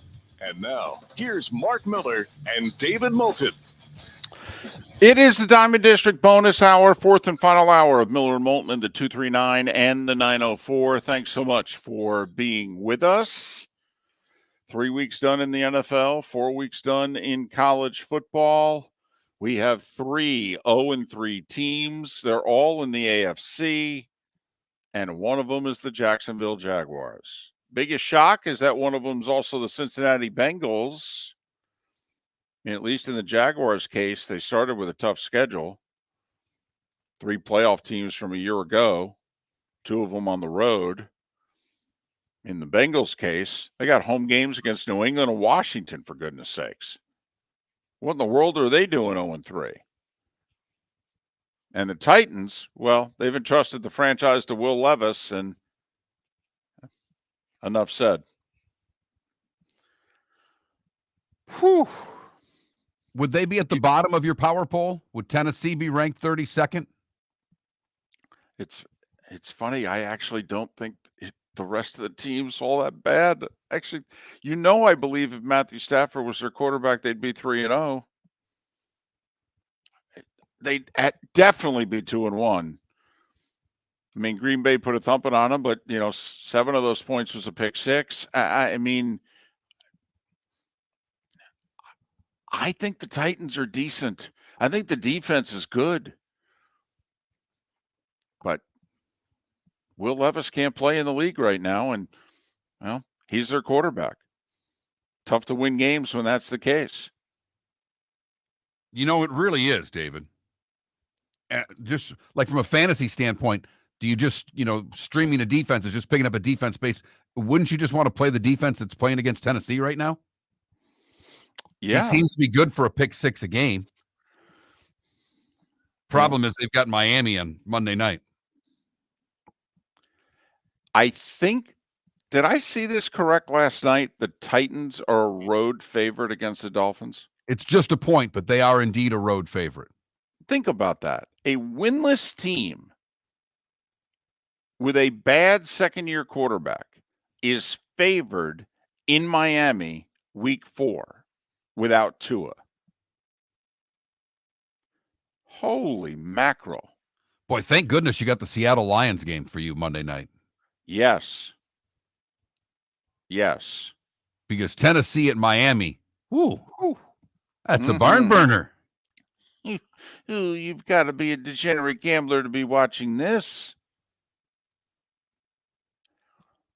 Most helpless situation of the 0-3 teams, Tennessee, Miami, or Jacksonville?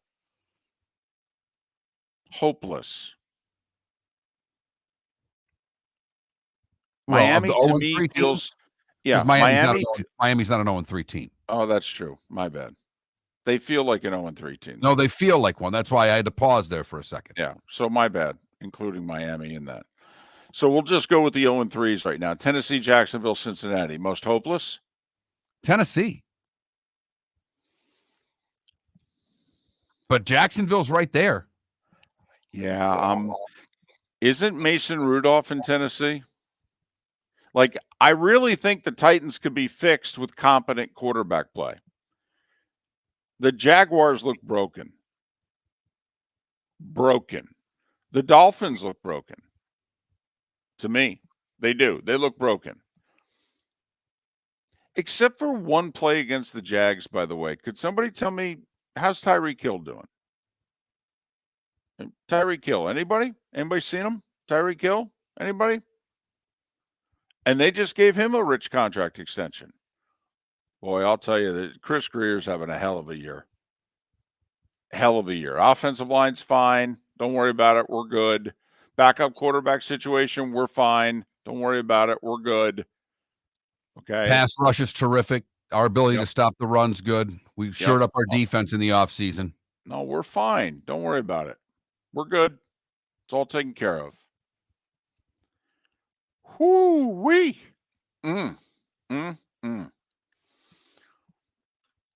Adam in our Twitch chat room said, if you're the Jags, you're going to bring in Dabo to fix Trevor? He doesn't do the transfer portal. How do you think he'd like free agency? Well, also, they did the whole college coach thing, so that right. ship has sailed. Mm-hmm. I will say this. You know who's going to be an NFL head coach next year? Joe Brady, the offense coordinator of the Bills. See, remember, he's already been the hot thing. He was the offensive coordinator although technically he didn't have the title, but he did have the play calling, when Joe Burrow and LSU had arguably the greatest offensive season in the history of the sport.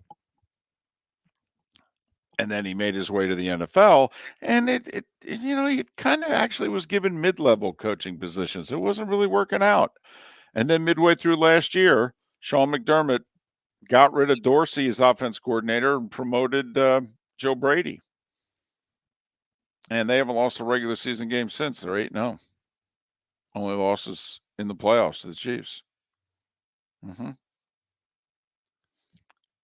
Joe Brady's going to get a job. We'll see. I only say that because the guy in Detroit was going to get a job for a couple of years too, and he turned down jobs because they weren't the right jobs. So Joe Brady may get offered jobs, may interview for jobs, may wind up staying in Buffalo because he doesn't want to go coach whomever. Okay. Tell you what, though, you have to think that most people in the league believe that Trevor Lawrence is fixable and that Trevor Lawrence can win you games.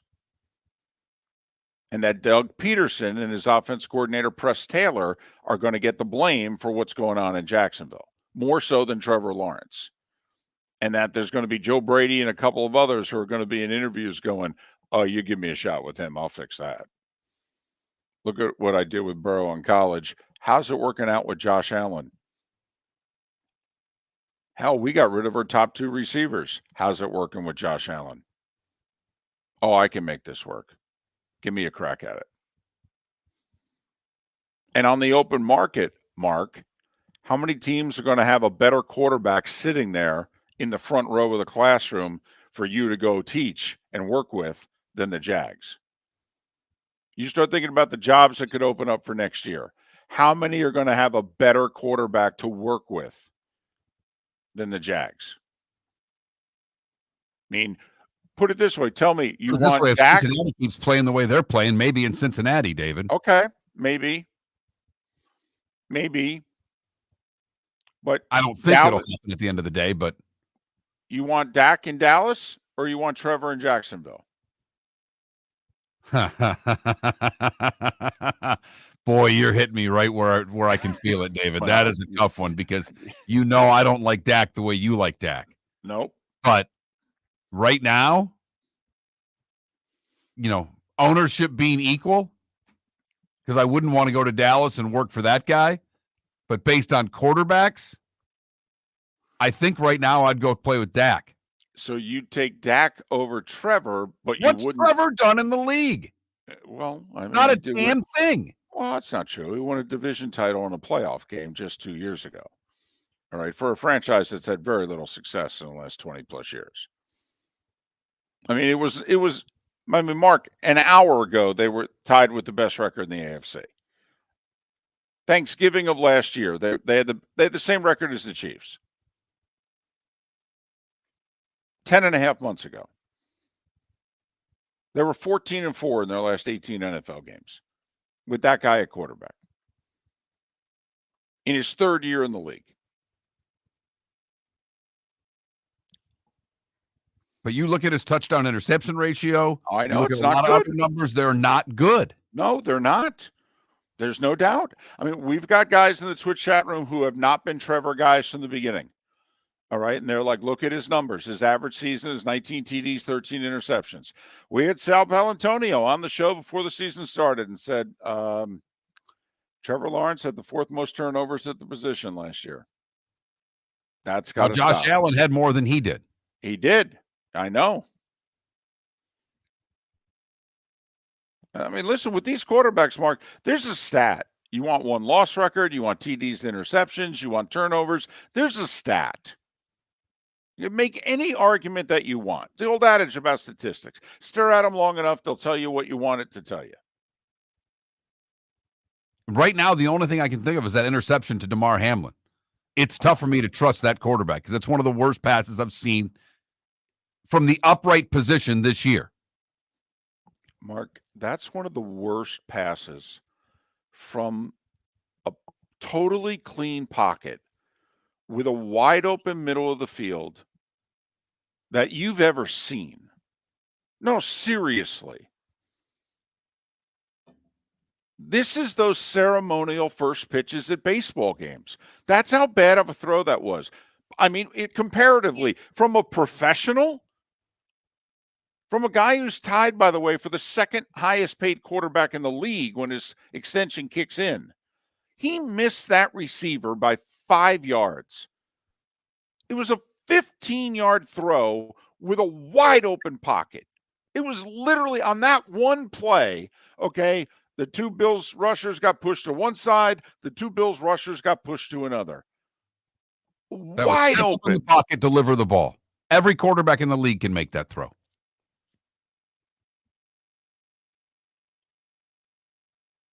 I mean, that's the equivalent of when you used to have to throw the intentional walk balls to walk the guy to first, okay? And the catcher would take the 2 steps out and the pitcher would throw it. It's the equivalent of a major league pitcher throwing the ball well over the catcher's head while trying to issue an intentional walk.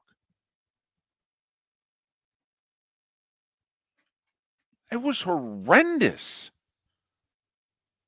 Let me ask you another quarterback question.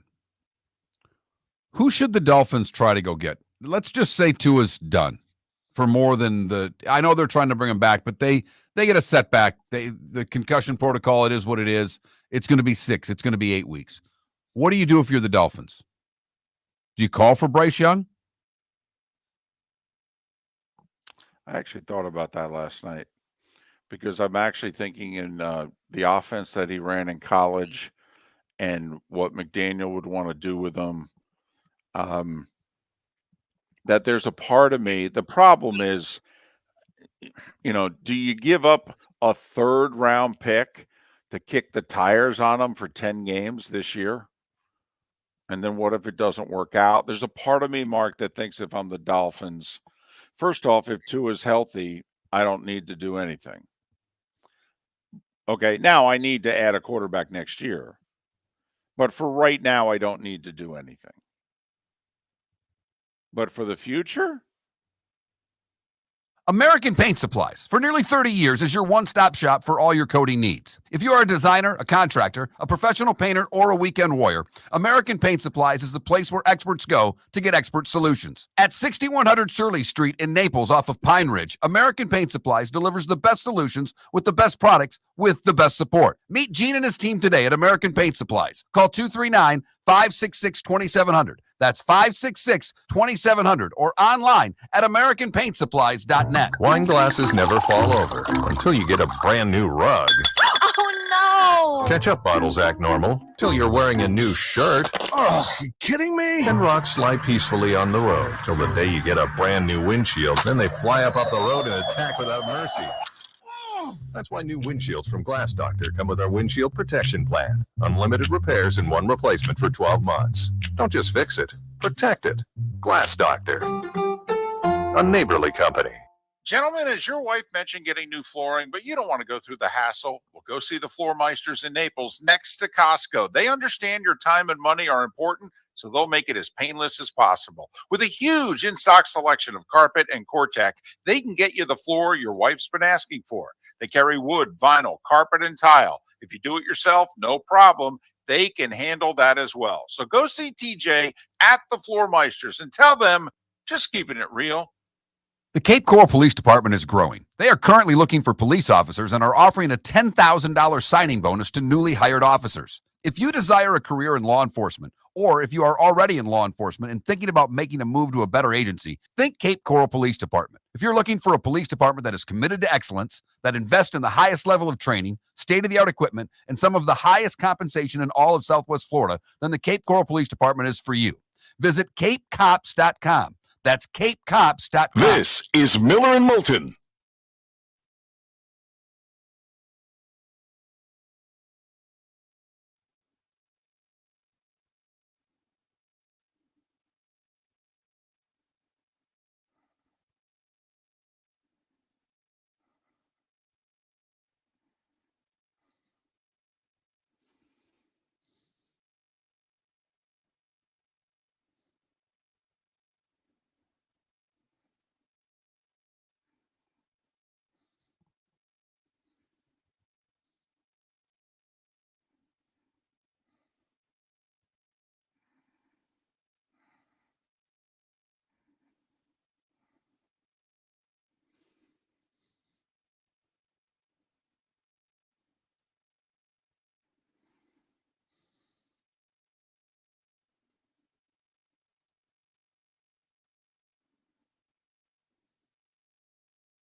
Welcome to the bonus hour, brought to you by Jason and Todd at the Diamond District.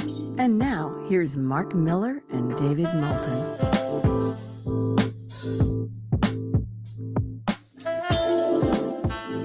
21 minutes past the hour. Good, bad, and ugly. What's on tap? Today was the day when. Along with some final thoughts and a pick or two coming up in a little more than 15 minutes' time. Hey, we've only mentioned this in passing today. Good move by South Florida, turning down the Pac-12, staying in the American. I think so, David. One, the $25 million exit fee was no chump change. They were going to have to pay that, and I don't know what long-range plans the Pac-12 has to make big money to be included. I don't see them being included, making the Power 4 back to the Power 5 with the schools that they're getting in, first of all. Okay, quick sidebar, and I don't know if you believe this to be true. What the Pac-12 is selling is that their TV window, once again, what is this whole thing? It's a TV show, right? That they are arguing we have a TV window. Now, it's not as valuable as an Eastern Time TV window and a Central Time TV window, but believe it or not, it's a TV window. And what is the only thing that people are watching on television? Live sports. So we're going to be able to sell our package. Because remember, the original Pac-12 did have an offer. Now, they didn't find it acceptable, and they declined it, and no other offer came on top of it. And now the teams involved are not going to be as good. But there were people that were bidding. Both Fox and ESPN Fox didn't actually. Fox bailed. ESPN made a bid to keep the rights to the Pac-12.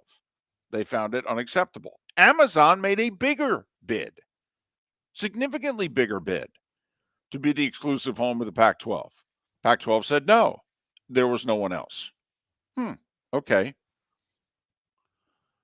The other side of this, David, is that, one, astronomical travel costs that were associated with this. That was the other thing that USF and the schools that didn't accept this pointed out.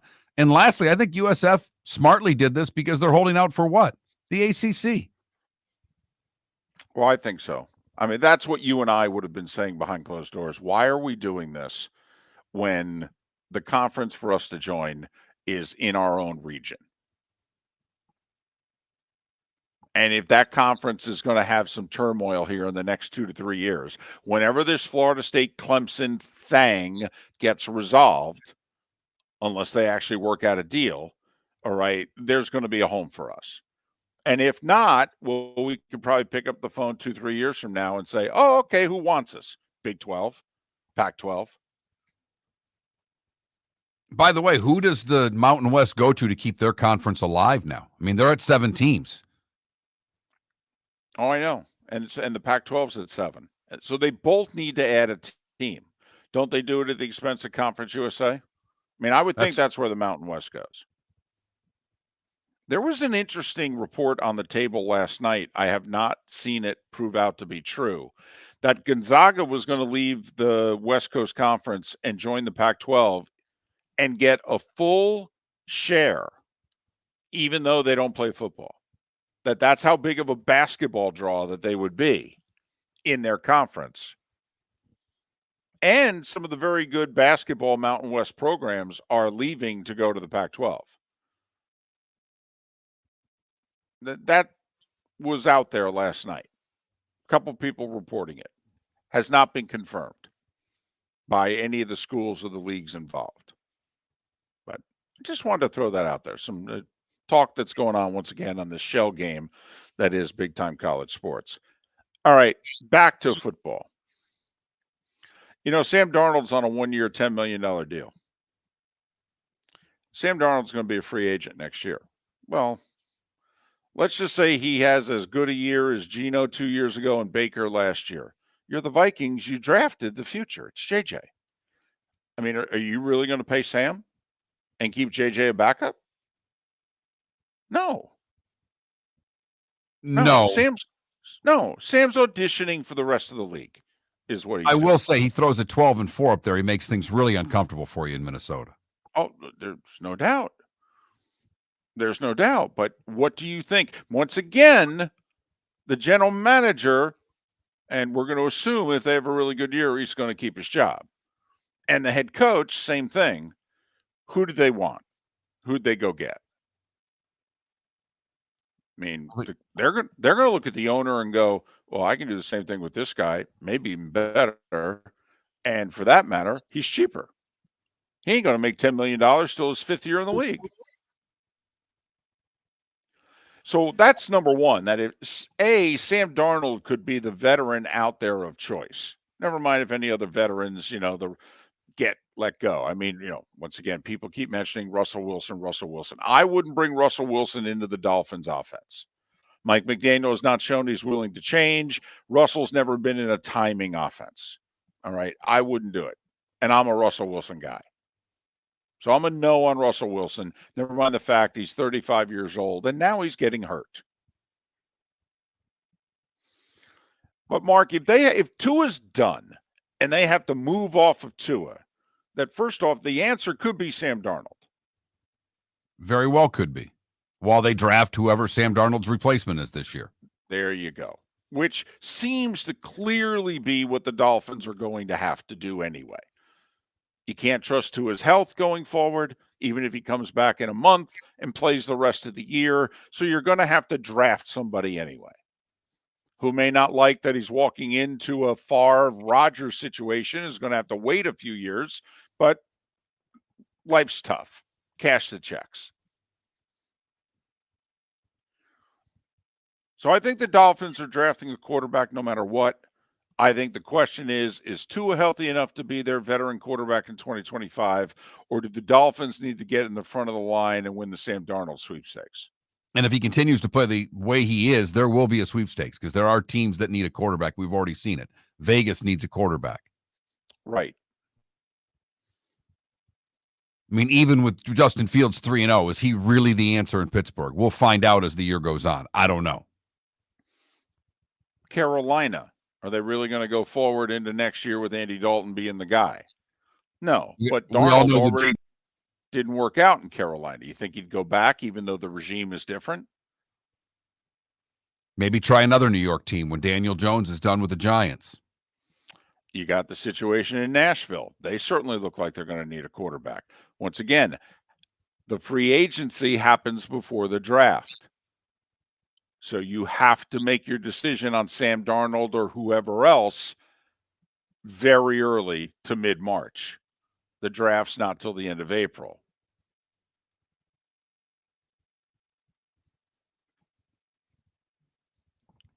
But Sam Darnold off to the races of being this year's Baker Mayfield with the start he's had with the Vikings. It's an interesting stat that I looked up yesterday. Do you know Sam Darnold is 6 months younger than Joe Burrow? Despite being drafted 2 years earlier? That's how young Sam Darnold is. How old is he? Sam Darnold, 6 months younger than Joe Burrow. I believe Burrow turns 28 near the end of this regular season. Sam Darnold doesn't turn 28 until next June. So if you believe Sam Darnold's the answer, it just took him a while, blah, blah, blah. And you sign him to a 4 or 5 year deal. You'll be getting him for next year at ages 28, 29, 30, 31, 32. Belichick was funny. Sorry, David. Belichick was funny on McAfee yesterday. Said everybody liked Darnold except for the Jets. Everybody I talked to raves about the guy except for the Jets. Boy, does Belichick hate the Jets. Yes, he does. And they feel similarly towards him. But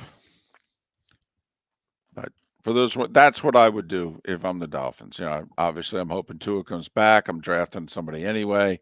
If I got to go in the veteran free agent market, well, Sam could be at the top of the list. I'm still drafting somebody. And if you're Darnold, by the way, do you sign a 3-year Baker Mayfield deal so that you could hit free agency at 30?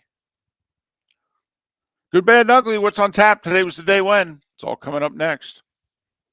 Cigar Bar started as a neighborhood place in downtown Fort Myers, and now it's a brand, a destination with 4 locations. The original place, Henry Street, Fort Myers, Gulf Coast Town Center, on Southeast 47th Terrace off the Cape Coral Parkway, and the Lounge on West 1st Street in Fort Myers. A place to go, whether you just need a relaxing drink and a smoke after a tough day at work, or a place to go celebrate. From relaxation to celebration, the world-famous Cigar Bar. American Paint Supplies, for nearly 30 years, is your one-stop shop for all your coating needs. If you are a designer, a contractor, a professional painter, or a weekend warrior, American Paint Supplies is the place where experts go to get expert solutions. At 6100 Shirley Street in Naples off of Pine Ridge, American Paint Supplies delivers the best solutions with the best products with the best support. Meet Gene and his team today at American Paint Supplies. Call 239-566-2700. That's 566-2700 or online at AmericanPaintSupplies.net. Is snoring bothering your spouse? Would you like to sleep in the same bed again? Do you know that snoring can affect your sleep cycle and cause lower testosterone levels? At Sleep Treatment Direct, we have easy solutions. We have a simple laser procedure that can improve snoring in 10 minutes. If you would like to get back in the same bed or are looking for a natural way to treat low testosterone, give us a call at 239-444-1741. That's 239-444-1741. Or go to sleeptreatmentdirect.com. That's sleeptreatmentdirect.com. Sleep Treatment Direct. Sleep safe and sound. Visit Jason and Todd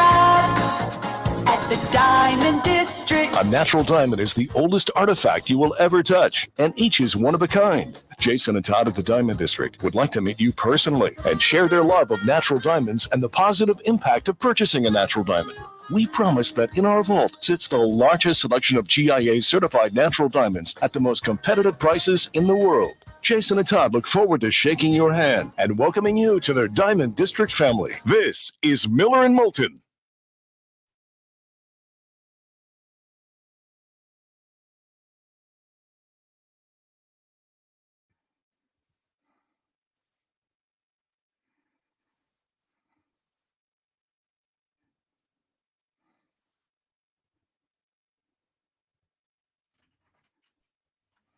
You already trying to change flights? Or at least inquiring about? I think I'm going to fly home, do laundry, pack, do the show tomorrow, and fly to Jersey. It's hard on me to do the 3 a.m. shows in LA. Plus, the CBS hotels are not the ESPN hotels, the college hotels. I'll disturb people at 3 a.m. I'm So thinking just maybe stay at your mom's for a couple of days? stay at my mom's, do the show from the kitchen table, and just fly direct to LA Friday afternoon. I'll be in LA a day. I'm taking a Saturday night, 10 p.m. red eye to Detroit. So this way I'm there 24 hours basically. Probably makes the most sense.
As a matter of fact, candid relief, I do.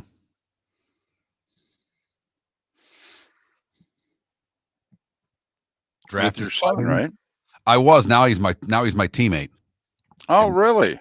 Yeah, Blinko asked me to get in the league. So now Jake and I are doing it together. Now is it okay if you cheat? Yep.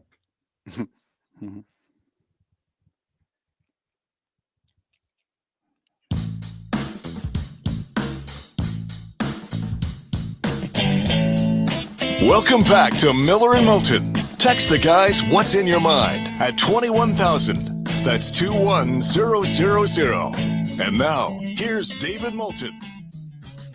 22 minutes until we call it a show.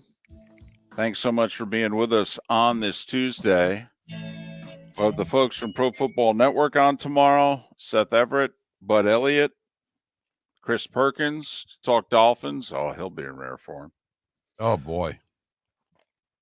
Miller and Moulton might be moving the Floormeister studio all over the country this week. Yesterday and today in the greater Cincinnati area. Tomorrow back in Jacksonville. Looks like with this storm, I got to get the heck out of Dodge tomorrow. Because if I stick around till Thursday, I ain't getting L.A. Because your connections are Atlanta, probably, right? No, actually, my connection's Dallas, but it looks as if I may not get out of Jacksonville. So I think I have to leave tomorrow after the show. So we may do, and when I say we, I mean me, maybe doing the show from Mom's house in Jersey. There's an unexpected trip for Mom. She'll be happy. She will. Of course, she's got to pick me up at the airport and what have you. But yeah. Mom might just tell you to Uber. Well, that's Take true. a train. Mom, There's plenty of ways you can get back to my house from the airport. You know the route. You've done it before. I may just, one of the rare times. I don't know if I've ever gotten off the plane and had the driver waiting for me with the sign. All right. I don't think that's ever happened. Maybe once. I was lucky enough to travel Europe when I was in college with a very wealthy friend, a friend with wealthy parents. And we had a few trips where we were met at airports in Europe where it had all three names on there. That's when you're living. It peaked at 19. I think the only time I had it was a job interview. I flew into the city and they picked me up. I think it's the only one. Did they spell it right? They did, which was a good sign. Both, David, they went with, okay, and spelled my last name right. So I was like, well, I could work for these guys. They, of course, decided, you can't work for us. Okay. It's that time again, nearing the end, but not quite there yet. Here's Mark Miller with Today Was the Day When. Big day today, David. Big day. We got stuff done. This is when Congress was working. 1789. First off, President George Washington nominates John Jay for the first Chief Justice. The Attorney General's office is created. Congress establishes the post office, and the Supreme Court is established. Oh my goodness. Right. We did that in a day? In a day. Man, we can't do anything now. No. Can we go through that list again? What we got accomplished in a day? George Washington nominated John Jay for the first Chief Justice. The U.S. Attorney General's office is created. Congress established the post office, and we established the Supreme Court today. That's pretty good as far as things go. We go to 1916. Marty Cavanaugh, David, remember the name. You don't really have to, but he played for the Cleveland Indians. He hits the American League's first pinch hit grand slam home run. 1920, Babe Ruth becomes the first to get to 50. He did so in a loss to the Senators.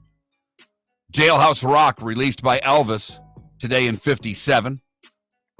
60 Minutes premiered today in 1968, David. Al Kaline becomes the 12th to get to 3,000 years. Yeah. That's a run. Still going. LK line become what's that? I said still going. Yeah.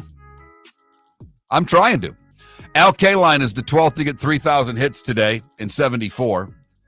Big day for you and I today in 77, David. The Love Boat premiered on ABC. See, on Twitch, if you watch, like me turning to the camera and pointing at it, what have you. Oh, yeah. It very much came from the Love Boat. It's your Isaac. You think you're the bartender. Nirvana released Nevermind today in 91, their second studio album. Pedro Martinez makes his major league debut today for the Dodgers against the Cincinnati Reds in 1992. In 95 and in 06, we got beat in the Ryder Cup. Got killed in 06. It was their third consecutive victory. 18.5 to 9.5. And The Big Bang Theory premiered on CBS today in 2007. Tommy Armour, F. Scott Fitzgerald, Jim McKay, Jim Henson, Linda McCartney, Phil Hartman would have all celebrated birthdays today. Joe Green is 78 years old. Mean Joe? Yep. Rafael Palmeiro is pointing his finger at you and saying, I'm a man, I'm 60 today. And Eddie George is 51. What did I miss, David? Today, 1964, the Warren Commission handed their report to President Johnson. That went over big. Still today, 60 years later, that report still going over big. The magic bullet theory. Seriously? That's what we're going with? I mean, seriously, that's what we're going. We're going to put this in print. We're going to send this to the President of the United States. That the reason you got the job was the magic bullet theory? Okay. All right. Take my name off it. And 1988 Olympics today in Seoul, Ben Johnson beat Carl Lewis. Now, it didn't last. And we know why. But Ben Johnson won the 100 meters today against Carl Lewis.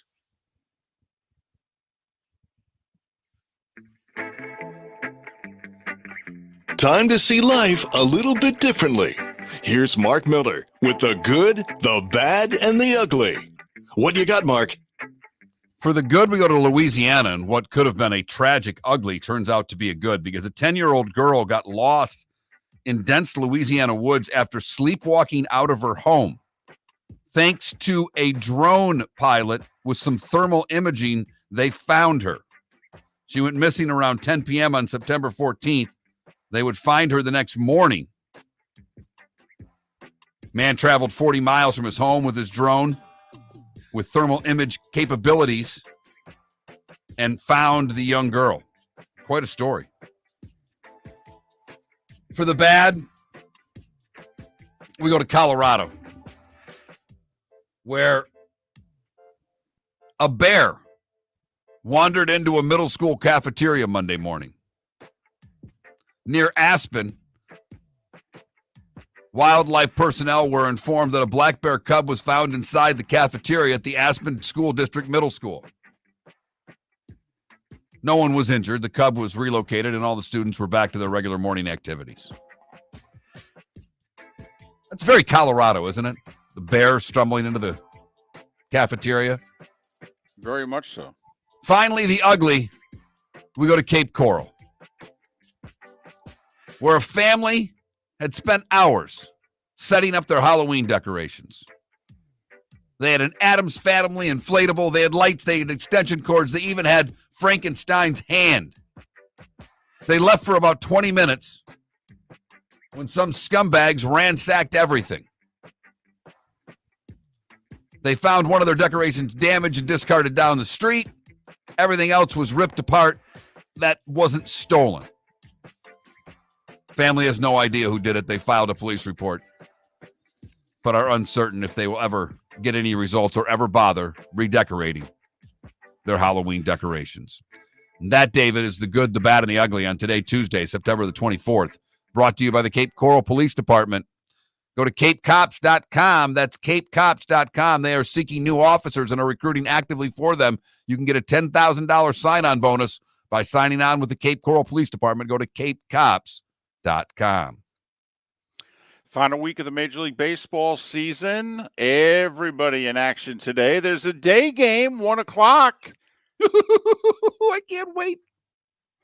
Rays at Tigers. Believe it or not, if the Rays sweep this week, if they go 6-0, they'll be dangerously close to grabbing a playoff spot.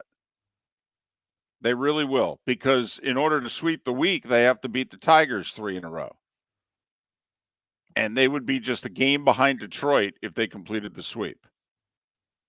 So it's unlikely, but both the Rays and Red Sox are thinking, well, if we go 6-0 this week, believe it or not, we still have a chance. Tigers tied with the Royals for the final 2 playoff spots in the American League, a game ahead of the Twins. Twins have the tiebreaker against both. Mariners, game and a half back, 2 in the loss column. But key series everywhere. Marlins involved in a big series. They're in Minneapolis against the Twins. You got the Mets and Braves in Atlanta. You got the Orioles and Yankees in the Bronx. Yankees win, they win the East. Seattle's in Houston. Houston wins, they win the West. And for what it's worth, the Royals, losers of 7 straight, are in our nation's capital, take on the Nats. Who's making the playoff in the American League? Well, I would have to bet on the Tigers because of their remaining schedule. I would, even though they don't have the tiebreaker against either the Royals or the Twins. But I thought it was, if the Twins were even heading into this week, I'd still be a little nervous about Detroit. Because, Mark, here's my thought. Even if the Tigers lose 2 out of 3 to the Rays, they're playing the White Sox the last 3 games of the year. They're at least going to take 2 out of 3. The worst I can see the Tigers doing this week is 3-3. And they've been the best team in the American League for the last 6 weeks. So, Mark, if they go 4-2, it's going to be really difficult for them to miss the playoffs. That's kind of the number I thought. If they can win both series, I think that they're in. I really do. I mean, the Twins would have to go 5-1 to knock the Tigers out. So, there you have it. Also, Padres in LA to play the Dodgers. San Diego's 3 back. They begin a 3-game series. San Diego already has the tiebreaker on the Dodgers. Now, they need to sweep. We know that. But their pitching's better than LA's. They have the pitching edge every game. I'm not sure that matters the way LA hits the ball. Well, and maybe it doesn't, but I really think this 3-game series will show us how well will the Dodgers do in the playoffs. Because this is exactly how it's going to go. The Dodgers are going to start every game with the other team having the better pitching. Can they overcome it?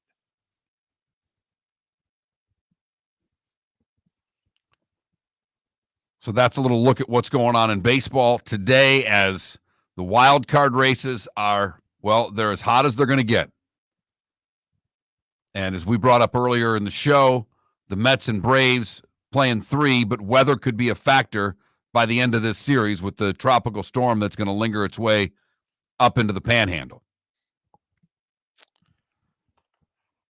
Two WNBA playoff games if you also need to bet on something tonight.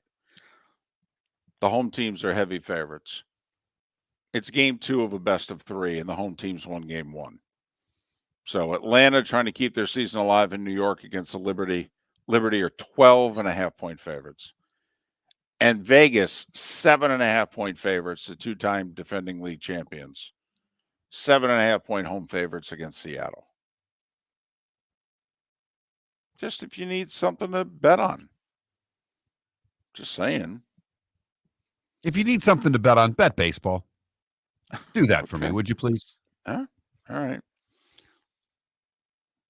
mean, I'd take the liberty to lay the 12.5 personally, but would you? But Caitlin Clark and company in action tomorrow. But you would you take the points in Seattle is what you're telling me with Vegas? Well, Seattle's a much better. If I were to bet that game, I actually think I would take the 7.5. I think Vegas is going to win, but Seattle's a pretty good team to be getting that many points when they're facing elimination. Just saying. Atlanta's not a good team. New York's a very good team. Right. Atlanta got in on the last day of the season. Yeah, they were the 8 seed. They had a really bad record. So there you go. That's what we got going on tonight. A lot of baseball, little WNBA. Till we wait till Thursday night football, Cowboys and Giants. Oh, my. Well, if it's the Cowboys and Giants, one of the games has to be nationally televised. It is a law, I believe. It is. The NFL passed it. The Rules Committee passed it like 6 years ago. Actually, it goes back 15 years. I mean, Eli and Romo had to play each other only at night, only in prime time. You know, At least they're not opening the season with one another. Thank goodness. Like it seemed like that was going on for a couple, 3 years. Mm-hmm. So there you have it. Pay attention to the injuries today. All right. It's a day off for a lot of teams. So, we'll see how much information comes out. And pay attention to what's going on in Jacksonville. That is a mess. Have a great rest of your Tuesday. Thanks for listening, Miller and Moulton.